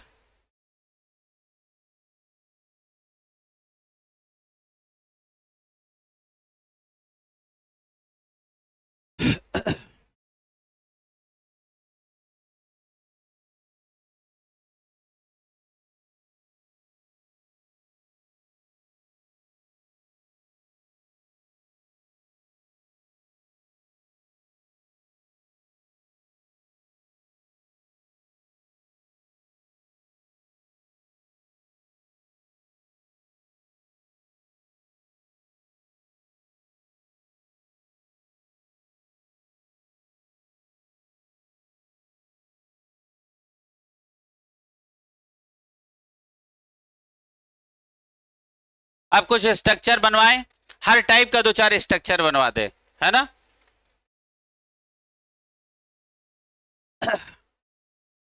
चलो भैया, पहला स्ट्रक्चर आपको बाखूबी समझ में आ गया, कोई प्रॉब्लम तो नहीं है? बढ़िया समझ में आया। चलो अब तुम लोग PCl5 का स्ट्रक्चर बनाओ। PCl5, ये देखो PCl5, अगला एग्जाम्पल है PCl5। मन में हमारे 2 बातें होनी चाहिए। सराउंडिंग एटम का ऑक्टेट पूरा होना चाहिए, हाइड्रोजन है तो डुप्लेट पूरा होना चाहिए। सेंट्रल एटम का पूरा हो तो सही, ना पूरा हो तो सही, ज्यादा हो जाए तो सही, क्योंकि ऑक्टेट रूल कोई यूनिवर्सल रूल नहीं है। लेकिन यह जरूर याद रखना कि सराउंडिंग एटम का ऑक्टेट पूरा होना मस्ट है। क्लियर है? अच्छा बताओ, फास्फोरस किस ग्रुप से बिलोंग कर रहा है? 5th ए। और क्लोरीन बताओ? 7th ए। बताओ PCl5 में फास्फोरस कहां से है? बताओ बेटा। अच्छा बताओ, इसके वैलेंस शेल इलेक्ट्रॉन कितने हैं? 5। अच्छा इसके बताओ, इसके वैलेंस शेल इलेक्ट्रॉन कितने हैं बेटा? 7। जो जिस ग्रुप का होगा उसके आउटर मोस्ट सेल में उतने ही इलेक्ट्रॉन होंगे और वो सारे इलेक्ट्रॉन बॉन्ड बनाने में हिस्सेदारी दिखाएंगे, है ना। अच्छा, इससे क्या समझ में आता है कि हमको पीरियोडिक टेबल आना बहुत जरूरी है। पीरियोडिक टेबल आना बहुत जरूरी है। क्लियर है। अब जरा ध्यान से देखो, देखो। अच्छा बताओ, अब सेंटर में किसको रखूं? जो लीस्ट इन नंबर, जिनकी संख्या कम हो इस मॉलिक्यूल में। बताओ इस मॉलिक्यूल में कम कौन दिख रहा? फास्फोरस। फास्फोरस को बीच में रख लो। बताओ इसके आउटर मोस्ट सेल में कितने इलेक्ट्रॉन है? 5। 5 इलेक्ट्रॉन सजा दो। ये Lewis dot structure of phosphorus है ना। अच्छा बताओ इसके सराउंडिंग चारों तरफ कौन लगा है? क्लोरीन। 5 क्लोरीन लगा दो। 1 chlorine, 2 chlorine, 3 chlorine, 4 chlorine, 5 chlorine. अच्छा बताओ क्लोरीन के आउटर मोस्ट सेल में कितना इलेक्ट्रॉन है? 7। बना लो 7। 1, 2, 3, 4, 5, 6 और 7। सब में 7-7 इलेक्ट्रॉन सजा दो क्लोरीन के।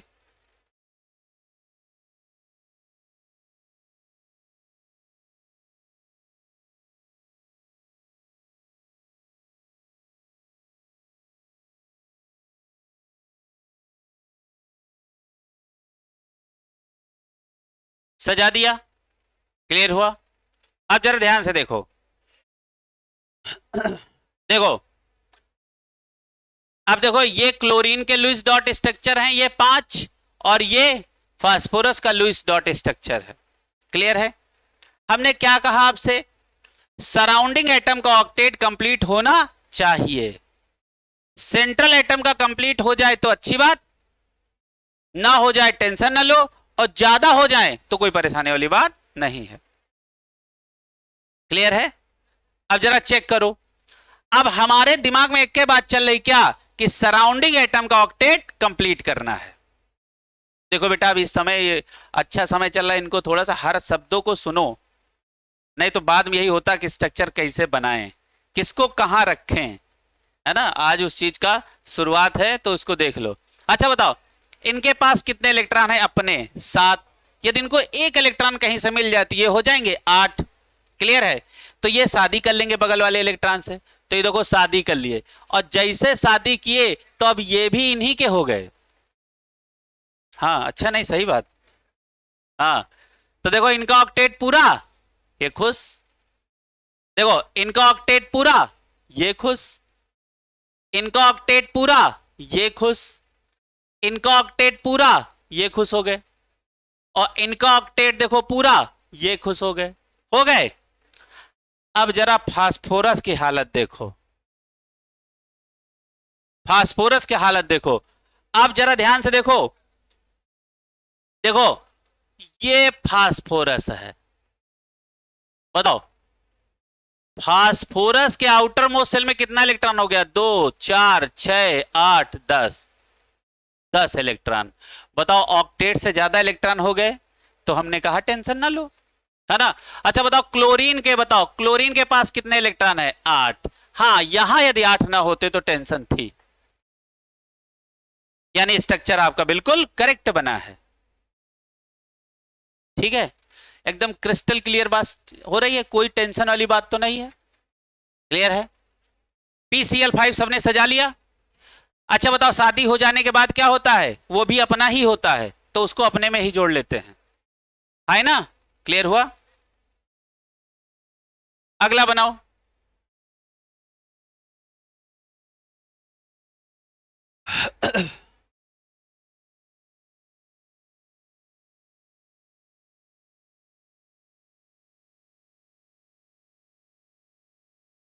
इसमें कुछ ठीक ठाक दिए हुए नहीं एग्जाम्पल। अगला अच्छा दो, लिख लो। Cl बनाओ। Cl, Cl2, Cl नहीं Cl2, Cl2 बनाओ।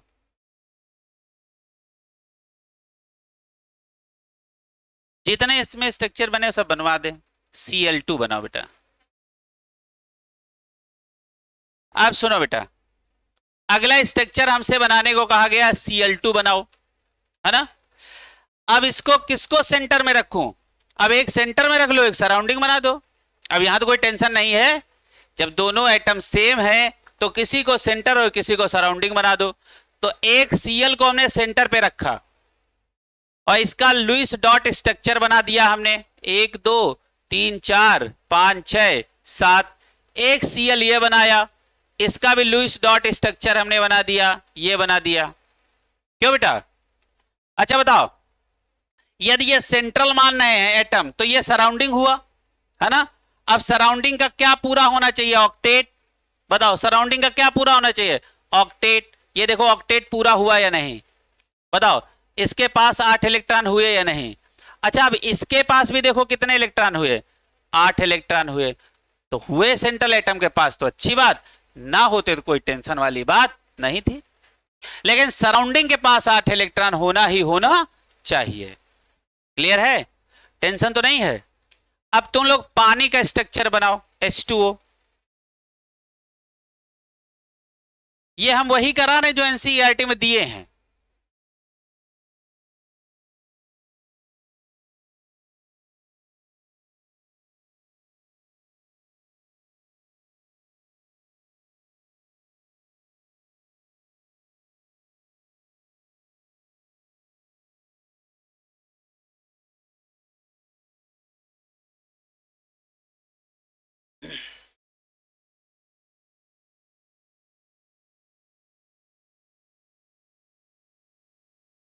अगला हमने आपसे H2O का स्ट्रक्चर बनवाया, है ना। अच्छा एक बात बताओ, हाइड्रोजन के आउटर मोस्ट सेल में कितने इलेक्ट्रॉन है? वैलेंस सेल इलेक्ट्रॉन कितने हैं? 1। बताओ ऑक्सीजन के वैलेंस सेल इलेक्ट्रॉन कितने हैं? बताओ कितने हैं? 6, है ना। अच्छा अच्छा बताओ सेंटर पे किसको रखूं? ऑक्सीजन को, क्योंकि ये नंबर में कम है संख्या में, हमने ये बनाया।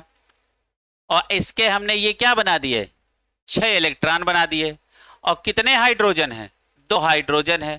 हाइड्रोजन के पास कितना इलेक्ट्रॉन है? 1, है ना। अब हमारी निगाह कहां होती है बताओ? सेंट्रल एटम पे कि सराउंडिंग एटम पे? हमेशा हमारी निगाह सराउंडिंग एटम पे होती है। सराउंडिंग का ऑक्टेट या डुप्लेट कंप्लीट होना चाहिए। सेंट्रल एटम का कंप्लीट हो जाए तो अच्छी बात है, ज्यादा हो जाए कोई बात नहीं, कम हो जाए टेंशन न लो, लेकिन सराउंडिंग एटम का ऑक्टेट पूरा होना ही चाहिए। अब हमने देखा सराउंडिंग एटम में कौन है? हाइड्रोजन। इसका तो डुप्लेट कंप्लीट हो गया तो स्टेबल हो जाएगा।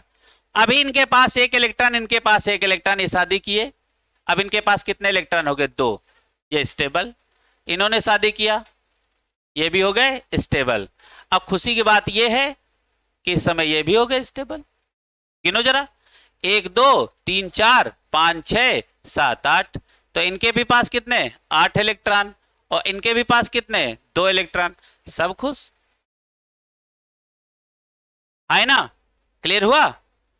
निगाहें तुम्हारी कहां होनी चाहिए? सराउंडिंग एटम पे। क्लियर है? चलो अगला लिखो। अगला CO2 लिख डालो, नहीं मान रहे हो तो लिखो CO2।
पढ़ा जाएगा।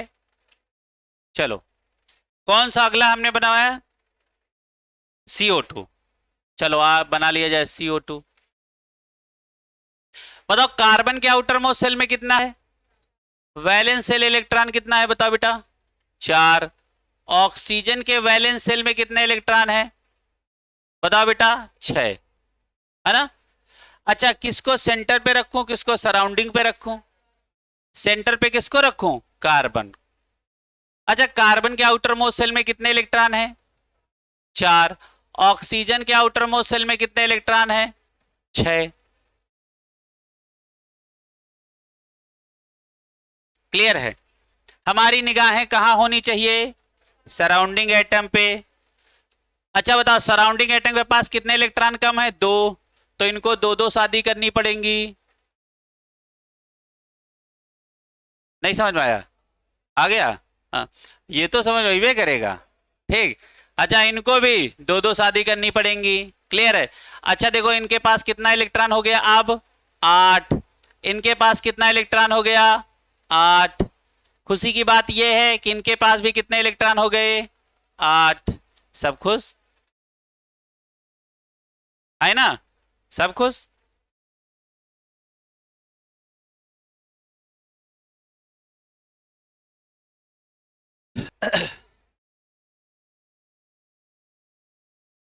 चलो,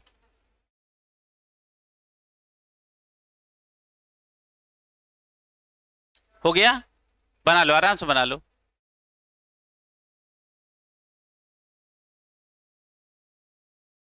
लिखो, अगला एग्जाम्पल लिखो।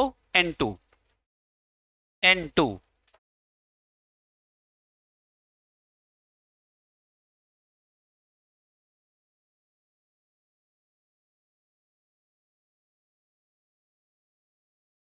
अच्छा बताओ, नाइट्रोजन कौन से ग्रुप से है? वैलेंस सेल में कितने इलेक्ट्रॉन है बताओ बेटा? 5। अच्छा, इसके वैलेंस सेल में 5 इलेक्ट्रॉन क्यों है? क्योंकि ये पांचवें ग्रुप से है। क्लियर है?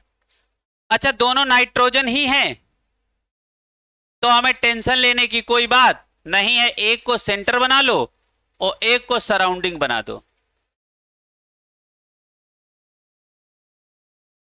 है ना? अच्छा, आप जरा ध्यान से देखो। इनके अच्छा, ये देखो सेंट्रल एटम हमने इसको मान लिया और इसको क्या बना लिया? सराउंडिंग। हमारी निगाहें कहां होंगे? सराउंडिंग पे। इसके पास कितने इलेक्ट्रॉन कम है? 3। तो ये कैसे शादी करेंगे? 3। अब बार बार हमको गोला लगाने की क्या जरूरत है? बन गया, हो गया। अब देखो, इनके पास कितने इलेक्ट्रॉन? 8। इनके पास कितने इलेक्ट्रॉन? 8। खुश हो गए? बन गया मॉलिक्यूल N2 का, है ना? अब जरा एक यहां पे नोट लिखो, नाइट्रोजन के लिए एक नोट है।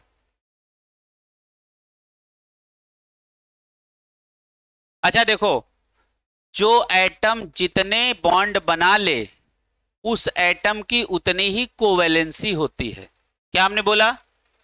जो एटम जितने बॉन्ड बना ले, उसकी ही उतनी ही कोवैलेंसी होती है। जैसे यहां नाइट्रोजन की कोवैलेंसी कितनी है इस समय? 3, है ना? लेकिन नाइट्रोजन की अच्छा, किसी भी एटम की एक से ज्यादा कोवैलेंसियां हो सकती हैं। जैसे नाइट्रोजन की कोवैलेंसी 3 भी होती है और कोवैलेंसी 4 भी होती है, लेकिन कभी 5 नहीं होती है। तो नोट लिखो एक नीचे, नोट लिखो, लिखो।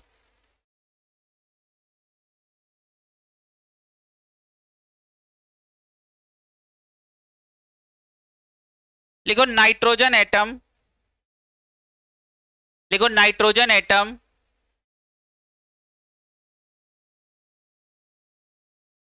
Has 5 electron in outer most shell. 5 electron in outer most shell, but all 5 electron but all 5 electron does not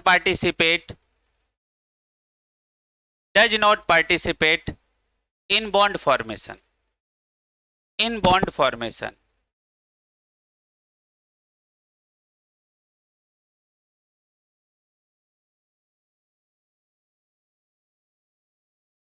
Full stop.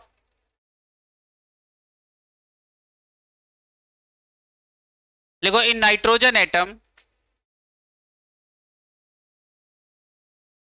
3 3 और 4 इलेक्ट्रॉन, 3 और OR 4 electron participate in bond formation.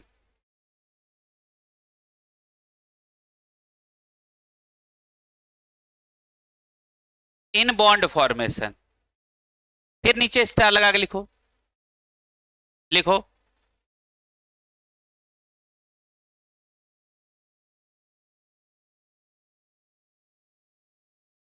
देखो if nitrogen atom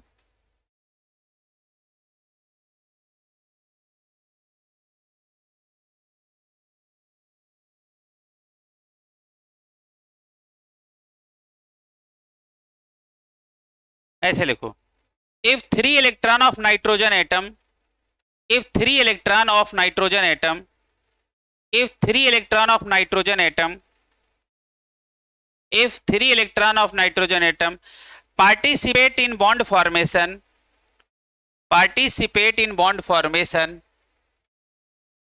then its covalency is 3, then its covalency is 3. If 3 electron of nitrogen atom participate in bond formation, participate in bond formation, then its covalency is 3. नई line से if 4 electron of nitrogen atom, if 4 electron of nitrogen atom, if 4 electron of nitrogen atom participate in bond formation, participate in bond formation, then its covalency is 4, then its covalency is 4. Clear है? इसका मतलब हम क्या सीखे? Nitrogen एक ऐसा element है जिसके आउटर मोस्ट सेल में इलेक्ट्रॉन तो 5 होते हैं, लेकिन पांचों के 5 बॉन्ड नहीं बना सकते। या तो 3 बना सकते हैं या तो 4 बना सकते हैं, लेकिन पांचों के 5 नहीं बना सकते हैं। क्लियर है? समझ में आ गई? तो अब जरा ध्यान से देखो, क्लियर है? अब आगे आ जाओ। अब अगला यहां पे एग्जांपल डालो NH3, अगला एग्जांपल डालो NH3, लिखो NH3, अगला एग्जांपल लिखो NH3।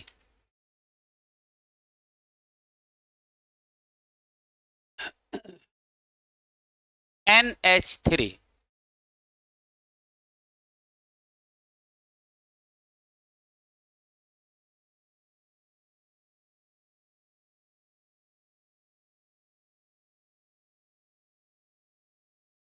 लिखो NH3, ये हमने लिखा NH3। अच्छा एक और पॉइंट लिख लो। अच्छा चलो इसको लिख लो, फिर उसके बाद एक पॉइंट लिखा देते हैं। कोई पूछे बताओ मैक्सिमम कोवैलेंसी ऑफ नाइट्रोजन, बताओ 4, इन जनरल 3, सामान्यता 3 होती है उसकी कोवैलेंसी, लेकिन ज्यादा से ज्यादा कितनी हो सकती है? 4, लेकिन क्या नहीं हो सकती है? 5। क्लियर है? तो चलो हम लोग क्या बना लेते हैं, सबसे पहले NH3। अब जरा ध्यान से देखो, अब हम लोग को क्या बनाना है NH3 का स्ट्रक्चर, बताओ सेंटर पे किसको रखूं? नाइट्रोजन। अच्छा बताओ नाइट्रोजन के आउटर मोस्ट सेल में कितने इलेक्ट्रॉन हैं? 5, 5 इलेक्ट्रॉन सजा दिए। अच्छा बताओ हाइड्रोजन कितने लगे हैं? 3, 3 हाइड्रोजन सजा दिए उनके वैलेंस इलेक्ट्रॉन के साथ। क्लियर है? अब जरा ध्यान से देखो, बताओ हमारी निगाह कहां होगी? सराउंडिंग एटम पे। सराउंडिंग एटम देखो, इसके पास एक इलेक्ट्रॉन, इसको डुप्लेट पूरा करना, देखो शादी कर लिया, ये भी शादी कर लिया और ये भी शादी कर लिया। इनके पास कितने? 2 इलेक्ट्रॉन स्टेबल। हाइड्रोजन के पास 2 इलेक्ट्रॉन स्टेबल, हाइड्रोजन के पास 2 इलेक्ट्रॉन स्टेबल। अच्छा नाइट्रोजन के पास बताओ इस समय कितने इलेक्ट्रॉन है? कितने इलेक्ट्रॉन है? 1 2 3 4 5 6 7 8। तो नाइट्रोजन के पास कितने इलेक्ट्रॉन है? 8। हाइड्रोजन के पास कितने इलेक्ट्रॉन है बताओ बेटा, 2। तो नाइट्रोजन भी स्टेबल हो गया और हाइड्रोजन भी स्टेबल हो गया। क्लियर है? पूछा जाए इस समय कोवैलेंसी नाइट्रोजन की कितनी है, तो 3 है। यहां कितने बॉन्ड बनाया नाइट्रोजन ने, 3। तो इस समय कोवैलेंसी 3। तो नीचे लिखो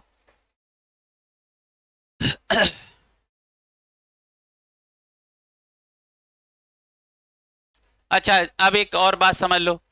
अब यहीं पे तुम लोग एक स्ट्रक्चर बनाओ NH4 प्लस का, NH4 प्लस का।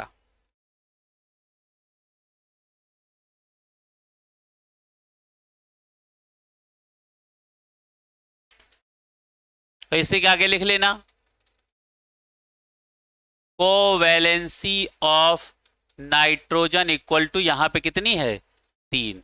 इस मॉलिक्यूल के अंदर कोवैलेंसी कितनी है, 3, क्योंकि नाइट्रोजन ने कितने बॉन्ड बनाए हैं, 3।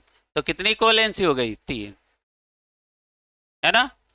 अब अगला आपका एटम, अगला मॉलिक्यूल कौन है ना। अब जरा यहां पे देखो, बहुत खास बात। अब देखो सेंटर पे किसको रखूं, नाइट्रोजन को, है ना। क्लियर है?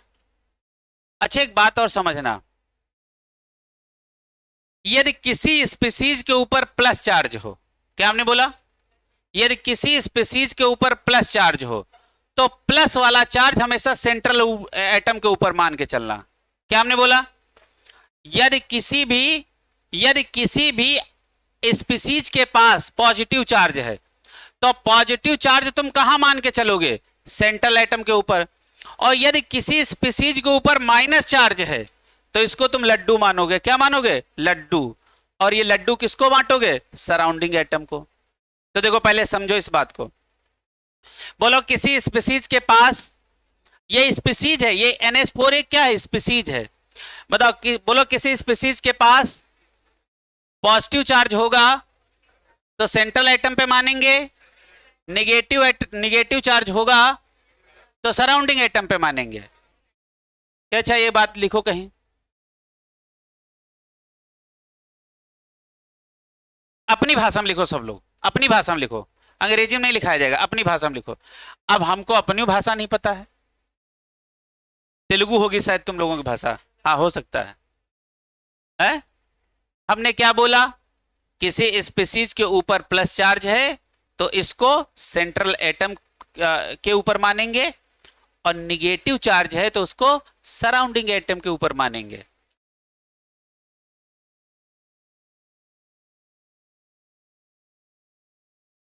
किसी स्पीसीज के पास पॉजिटिव चार्ज है तो इसका असर सेंट्रल एटम पे होगा, और किसी स्पीसीज के पास निगेटिव चार्ज है तो इसका असर सराउंडिंग एटम पर होगा।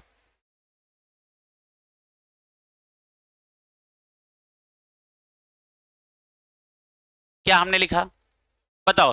किसी स्पीसीज के ऊपर पॉजिटिव चार्ज होगा तो ये इसका असर कहां दिखेगा, सेंट्रल एटम पे। और किसी एटम के, किसी मॉलिक्यूल के पास क्या है, निगेटिव चार्ज, तो इसका असर कहां दिखेगा, सराउंडिंग एटम के पास। अरे प्लस है तो एक घट जाएगा, प्लस का मतलब एक घटना और माइनस का मतलब एक बढ़ना। अब मेरी बात समझो। अच्छा बताओ, यहां पे ये बता, इसके वैलेंस सेल में कितने इलेक्ट्रॉन हैं, कितने हैं, 5। तो 5 पहले थे, अब एक यहां माइनस हो गया तो अब कितने बचे, 4, आई ना। अब कितने बचे, 4। तो इसके वैलेंस सेल में इलेक्ट्रॉन कितने हैं, हाइड्रोजन के वैलेंस सेल में कितने इलेक्ट्रॉन हैं, बताओ। 1, यहां पे एक हाइड्रोजन के पास 1 तो 4 के पास 4। क्लियर है? तो अब हमने इसका स्ट्रक्चर बनाया, देखो ये हमने स्ट्रक्चर बनाया। अच्छा बताओ, पहले इसके पास, नाइट्रोजन के पास कितने इलेक्ट्रॉन थे, 5, क्योंकि ये 5वें ग्रुप से है। लेकिन हमने आपको सिखाया पॉजिटिव चार्ज यदि आ गया स्पीसीज के ऊपर तो इसका असर कहां दिखेगा, सेंट्रल एटम के पास। तो यहां आप -1 नहीं कर दोगे तो इसके पास कितना इलेक्ट्रॉन बचा, 4। हाँ या ना, क्लियर है? अभी ये जो हम बना रहे हैं लुईस के हिसाब से बना रहे हैं, और जो बनेगा वो गलत बनेगा, ये भी मैं पहले बता दे रहा हूं, है ना, पहले देख के चलो, ठीक है। अच्छा, लुईस में यदि गलतियां नहीं होती तो जो उसके बाद ये सब बंदूक लाल पैदा हुए होते ही नहीं, वही सही हो जाते फिर। अब सुनो, अब बताओ सराउंडिंग में कितने हाइड्रोजन हैं? 4, और इनके पास एक एक इलेक्ट्रॉन है। हमको सराउंडिंग का डुप्लेट कंप्लीट करना ही करना है, ऑक्टेट होता तो ऑक्टेट कंप्लीट करते, है ना। तो ये आपका किसका स्ट्रक्चर बन गया बताओ, ये किसका स्ट्रक्चर बन गया? NH4 प्लस का बन गया। लेकिन ये अकॉर्डिंग टू लुईस था, जबकि ये स्ट्रक्चर पूरी तरीके से गलत है। लेकिन ये किसका स्ट्रक्चर है? लुईस का, जो कि ये स्ट्रक्चर क्या है? गलत है। ये सुंदर सा निशान लगाना मतलब ये क्या है? गलत है ना। ये क्या है? गलत है। पहले देखो हमने पूरा एकदम हिम्मत से पूरा काम किया, फिर गलत हो गया है। अब इसका आज आप सही स्ट्रक्चर बनाओ। होता जानते हो क्या है? जब देखो नाइट्रोजन को सेंटर पे रखा, क्लियर है, और अब किसके हिसाब से? लुईस के हिसाब से पॉजिटिव चार्ज का असर किस पे होता है? सेंट्रल एटम पे। यदि सेंट्रल एटम पे इसका असर दिखा देंगे तो हमारे पास कितने कोवेलेंट बॉन्ड बने? 4। लेकिन यह बात सत्य नहीं है। अब ऐसा मानो कि 4 हाइड्रोजनों में से एक हाइड्रोजन ऐसा है जिसके पास एक भी इलेक्ट्रॉन नहीं है, तो आपको नहीं लग रहा ये वाला प्लस इसमें चला गया? बताओ, 4 हाइड्रोजन है और चारों के पास कितना कितना इलेक्ट्रॉन है? एक एक। और किसी एक इलेक्ट्रॉन से किसी एक हाइड्रोजन से एक इलेक्ट्रॉन चला गया तो इसका मतलब एक प्लस आ गया। क्लियर है? तो यहां 3 हाइड्रोजन ऐसे हैं। अब जरा ध्यान से देखो, हाँ ये देखो, हमने नाइट्रोजन के पास टोटल बताओ कितने इलेक्ट्रॉन है? 5 हमने सजा दिए। अभी देखो, अभी आपको समझ में आएगा।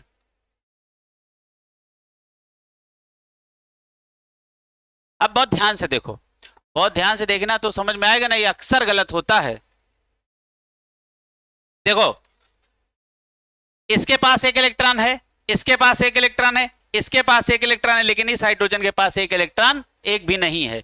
इसी इलेक्ट्रॉन से ये वाला, ये इसी हाइड्रोजन से इलेक्ट्रॉन निकल गया, इसीलिए इसका क्या चार्ज आ गया? प्लस। क्लियर है ना? तो देखो हमको क्या करना है? सराउंडिंग एटम का डुप्लेट पूरा करना है। तो देखो ये डुप्लेट पूरा हुआ, ये डुप्लेट पूरा हुआ, ये डुप्लेट पूरा हुआ, पूरा हुआ। इनके पास एक भी इलेक्ट्रॉन नहीं है, लेकिन हमको इनका डुप्लेट पूरा करना ही है, और इनके पास 2 इलेक्ट्रॉन बच गए, तो ये होता कोऑर्डिनेट बॉन्ड। हाँ है ना? ये है इसका बेटा करेक्ट स्ट्रक्चर।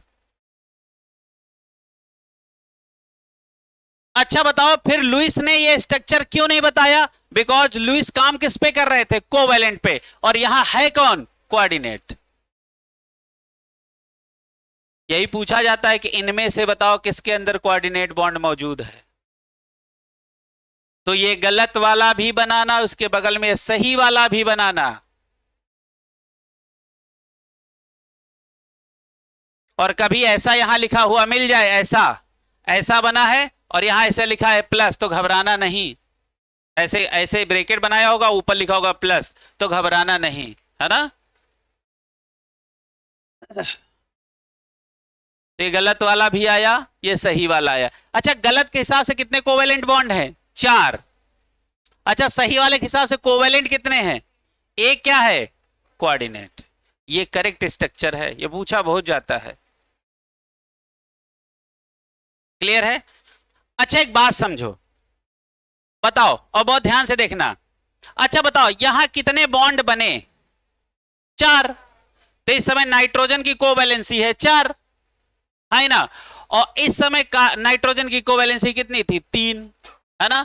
तो बताओ, नाइट्रोजन की इन जनरल कोवैलेंसी कितनी होती है? 3। मैक्सिमम कितनी होती है? 4। क्या हो नहीं सकती? 5। यानी नाइट्रोजन के पास 5 इलेक्ट्रॉन तो होते हैं, लेकिन पांचों के 5 बॉन्ड नहीं बनाते हैं। समझ में आ गया सबको? पक्का? चलो अब इसी बात पे आप H3O+ का बनाओ। अगला एग्जाम्पल, ये सबका बन गया। ये बेटा क्रॉस, ये टिक, ये जरूर कर लेना, अगल बगल लिख लेना। अक्सर तुमको ये सही लगेगा, लेकिन ये गलत होता है, ये सही होता है। इसका मतलब क्या है? अमोनियम आयन के अंदर ये क्या है? Ammonium ion. इसका नाम क्या है? Ammonium ion. अच्छा बताओ, अमोनियम आयन के पास खास बात क्या है बेटा? Ammonium ion contain 1 coordinate bond. ये खास नहीं, बहुत खास बात है। पूछेगा बताओ इनमें से कौन सा मॉलिक्यूल है जिसमें कोवैलेंट और कोऑर्डिनेट दोनों बॉन्ड मौजूद हैं? कौन है? Ammonium ion. ऐसे सवाल देखा होगा तुमने? नहीं देखोगे, अब वक्त आया है, आगे बढ़ा जाए। अगला देखो एग्जांपल, H3O+, H3O+, है ना? अच्छा इसका नाम बताओ क्या है? Hydronium ion. अच्छा एक और बात समझ लेना, H+ लिखा हो और H+ का, है ना, स्टेबल फॉर्म H3O+ होता है। बताओ H+ का स्टेबल फॉर्म क्या होता है? H3O+, है ना? और दोनों का नाम क्या होता है? Hydronium ion.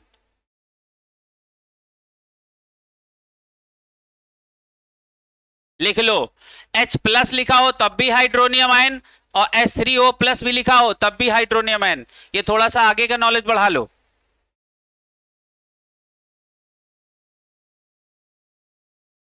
H+ का स्टेबल फॉर्म क्या होता है? H3O+। ये सब सीखते चलो। और दोनों का नाम क्या है? Hydronium ion. जैसे मान लो आज तुम हो, तुम ही कल को नौकरी वोकरी मिल जाए, स्टेबल हो जाओ, तो तुम ही हो ना, तुम तो नहीं बदल गए। बस ये है कि तुम्हारे अंदर स्टेबिलिटी आ गई।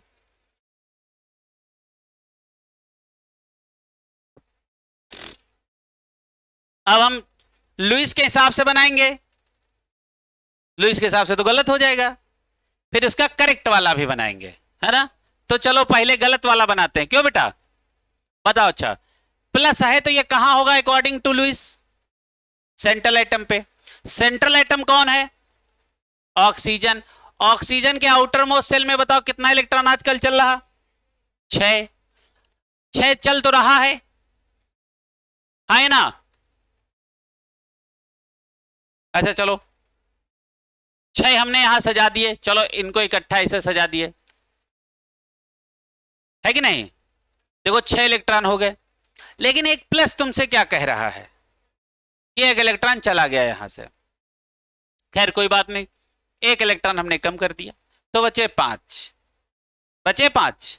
क्लियर है? अब जरा ध्यान से देखो, हाइड्रोजन यहां कितने हैं? 3। देखो, और 2। अब ये समझना, अच्छा पहले हम लोग गलत वाला बना ले। पहले हम लोग कौन सा बना लें? गलत वाला। क्लियर है?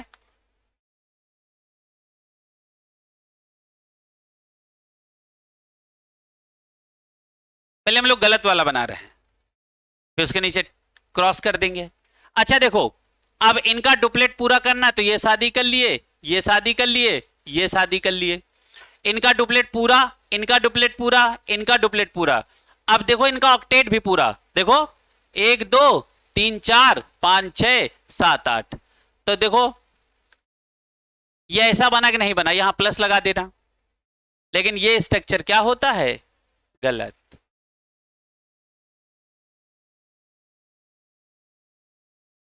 क्लियर है? पक्का? अच्छा यहां पे, यहां ध्यान से देखना, इस पे भी प्लस लगा लेना, इस पे भी यहां पे प्लस लगा लेना, क्योंकि यही प्लस ही तो बता रहा है कि यहां के एक इलेक्ट्रॉन उड़ गया, है ना? तो यहां पे भी प्लस लगा लो। अब आगे आ जाओ, यहां आ जाओ। अब सही स्ट्रक्चर बनाते हैं। ये तो हो गया गलत वाला स्ट्रक्चर। सही देखो स्ट्रक्चर क्या है। अच्छा, अब आप सोचना कि 3 हाइड्रोजन है जिनके पास एक एक इलेक्ट्रॉन है, इनमें से एक हाइड्रोजन ऐसा है जिसके पास एक भी इलेक्ट्रॉन नहीं है, यानी ये प्लस का मतलब है किसी एक हाइड्रोजन में से एक इलेक्ट्रॉन चला गया। अब देखो क्या है, ऑक्सीजन के पास हमने क्या किया, 6 के 6 इलेक्ट्रॉन सजा दिए। अब 2 हाइड्रोजन ऐसे हैं जिनके पास एक एक इलेक्ट्रॉन है और एक हाइड्रोजन ऐसा है जिसके पास कोई इलेक्ट्रॉन नहीं है। देखो यहां ऑक्सीजन के पास 6 इलेक्ट्रॉन दिखाएं क्योंकि सेंट्रल एटम से हाइड्रोजन नहीं निकाला है, सेंट्रल एटम से इलेक्ट्रॉन नहीं निकाला है, और यहां सेंट्रल एटम से ही इलेक्ट्रॉन निकाला था। अंतर समझ में आ रहा। अब हमने क्या किया, इनका डुप्लेट पूरा, इनका डुप्लेट पूरा, और इस हाइड्रोजन के पास एक भी इलेक्ट्रॉन नहीं है, और इनका हमको डुप्लेट पूरा करना ही करना है क्योंकि हमने नियम पढ़ लिया है। तो हमने ये दोनों इलेक्ट्रॉन दे दिया इनको, तो ये 2 इलेक्ट्रॉन इनके पास चले गए तो इनका भी डुप्लेट हो गया पूरा। और इसके ऊपर ऐसा प्यारा सा निशान लगाना, यहां प्लस का निशान लगाना और यहां टिक का निशान लगाना।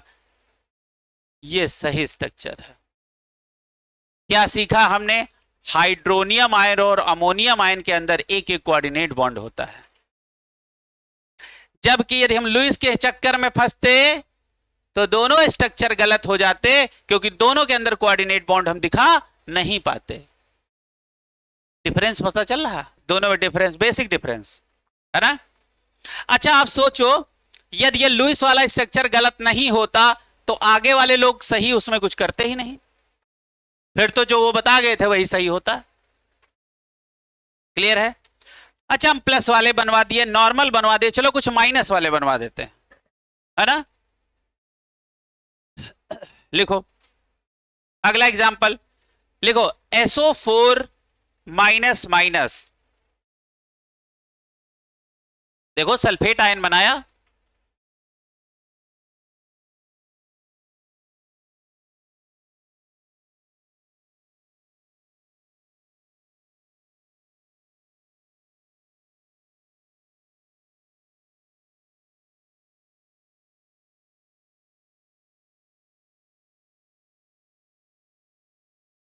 सेंट्रल और सराउंडिंग तो पहले सेट कर लो। बताओ, अच्छा बताओ सल्फर किस ग्रुप से बिलोंग कर रहा है आजकल, 6 से। ऑक्सीजन कहां से बताओ, 6 से, है ना। अच्छा बताओ इसके वैलेंस सेल में कितने इलेक्ट्रॉन है, बताओ बेटा, 6। अच्छा इसमें बताओ वैलेंस सेल में कितने इलेक्ट्रॉन है, 6। 6 गोली वाले बाबा हैं ये ना। चलो अब आगे आ जाओ, अब हमको स्ट्रक्चर बनाना है। किसको सेंटर पे रखूं सौरभ बताओ, according to you. S, very good, S रख दिया। क्लियर है। इसके आउटर मोस्ट सेल में कितना इलेक्ट्रॉन है, 6 इलेक्ट्रॉन बना दिया। क्लियर है। अच्छा हमने आपको एक चीज सिखाई थी, क्या सिखाया था, किसी स्पीसीज के ऊपर क्या बोला हमने, निगेटिव चार्ज हो तो इसको हम, इसका असर कहां दिखेगा, हाँ, तो इनको आज के मान के चलना, ये है आपके पास लड्डू। जितना माइनस चार्ज हो जिस स्पीसीज के पास क्या है उसके पास उतने लड्डू। क्लियर है। और जिसको लड्डू मिलेगा वो सिंगल बॉन्ड से जुड़ेगा और जिसको लड्डू नहीं मिलेगा वो डबल बॉन्ड से जुड़ेगा। क्लियर है। अच्छा एक बात बताओ, लड्डू किसको मिलेगा, माइनस है तो सराउंडिंग एटम को मिलेगा, है ना। अच्छा बताओ सराउंडिंग में कितने ऑक्सीजन है, 4। लड्डू लेने वाले 4, लड्डू 2, कितनों को मिलेगा, फोड़ के नहीं दिया जाएगा लड्डू कि तोड़ के दे दिया गया आधा आधा चारों को ना, जिसको लड्डू मिलेगा पूरा मिलेगा। इसका मतलब यह हुआ कि इन 4 ऑक्सीजन में 2 ऑक्सीजन ऐसे हैं जिनको लड्डू मिलेगा और वो सिंगल बॉन्ड से जुड़ेंगे। तो अब जरा ध्यान से देखो,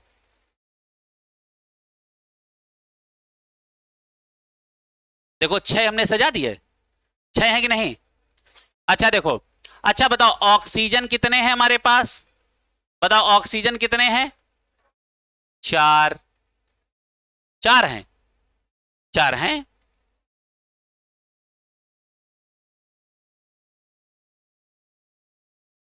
ठीक है, अच्छा चलो एक ही जगह लिख लें।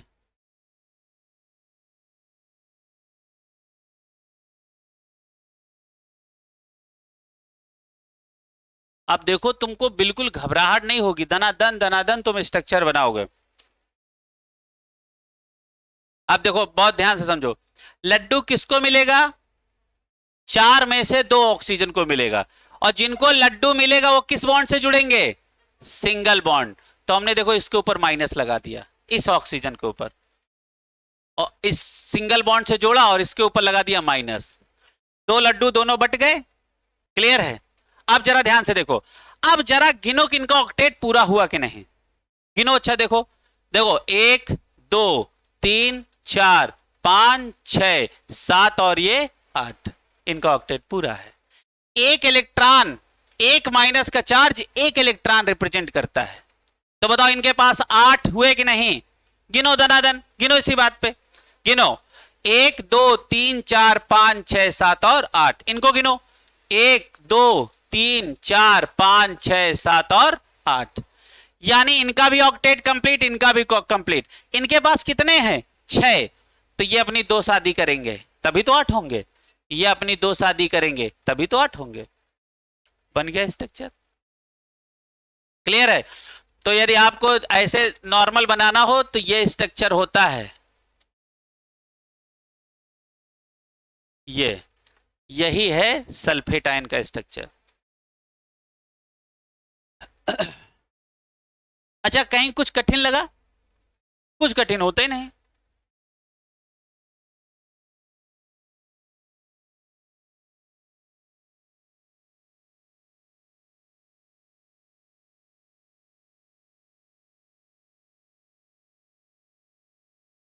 बताओ कुछ कठिन तो नहीं लगा?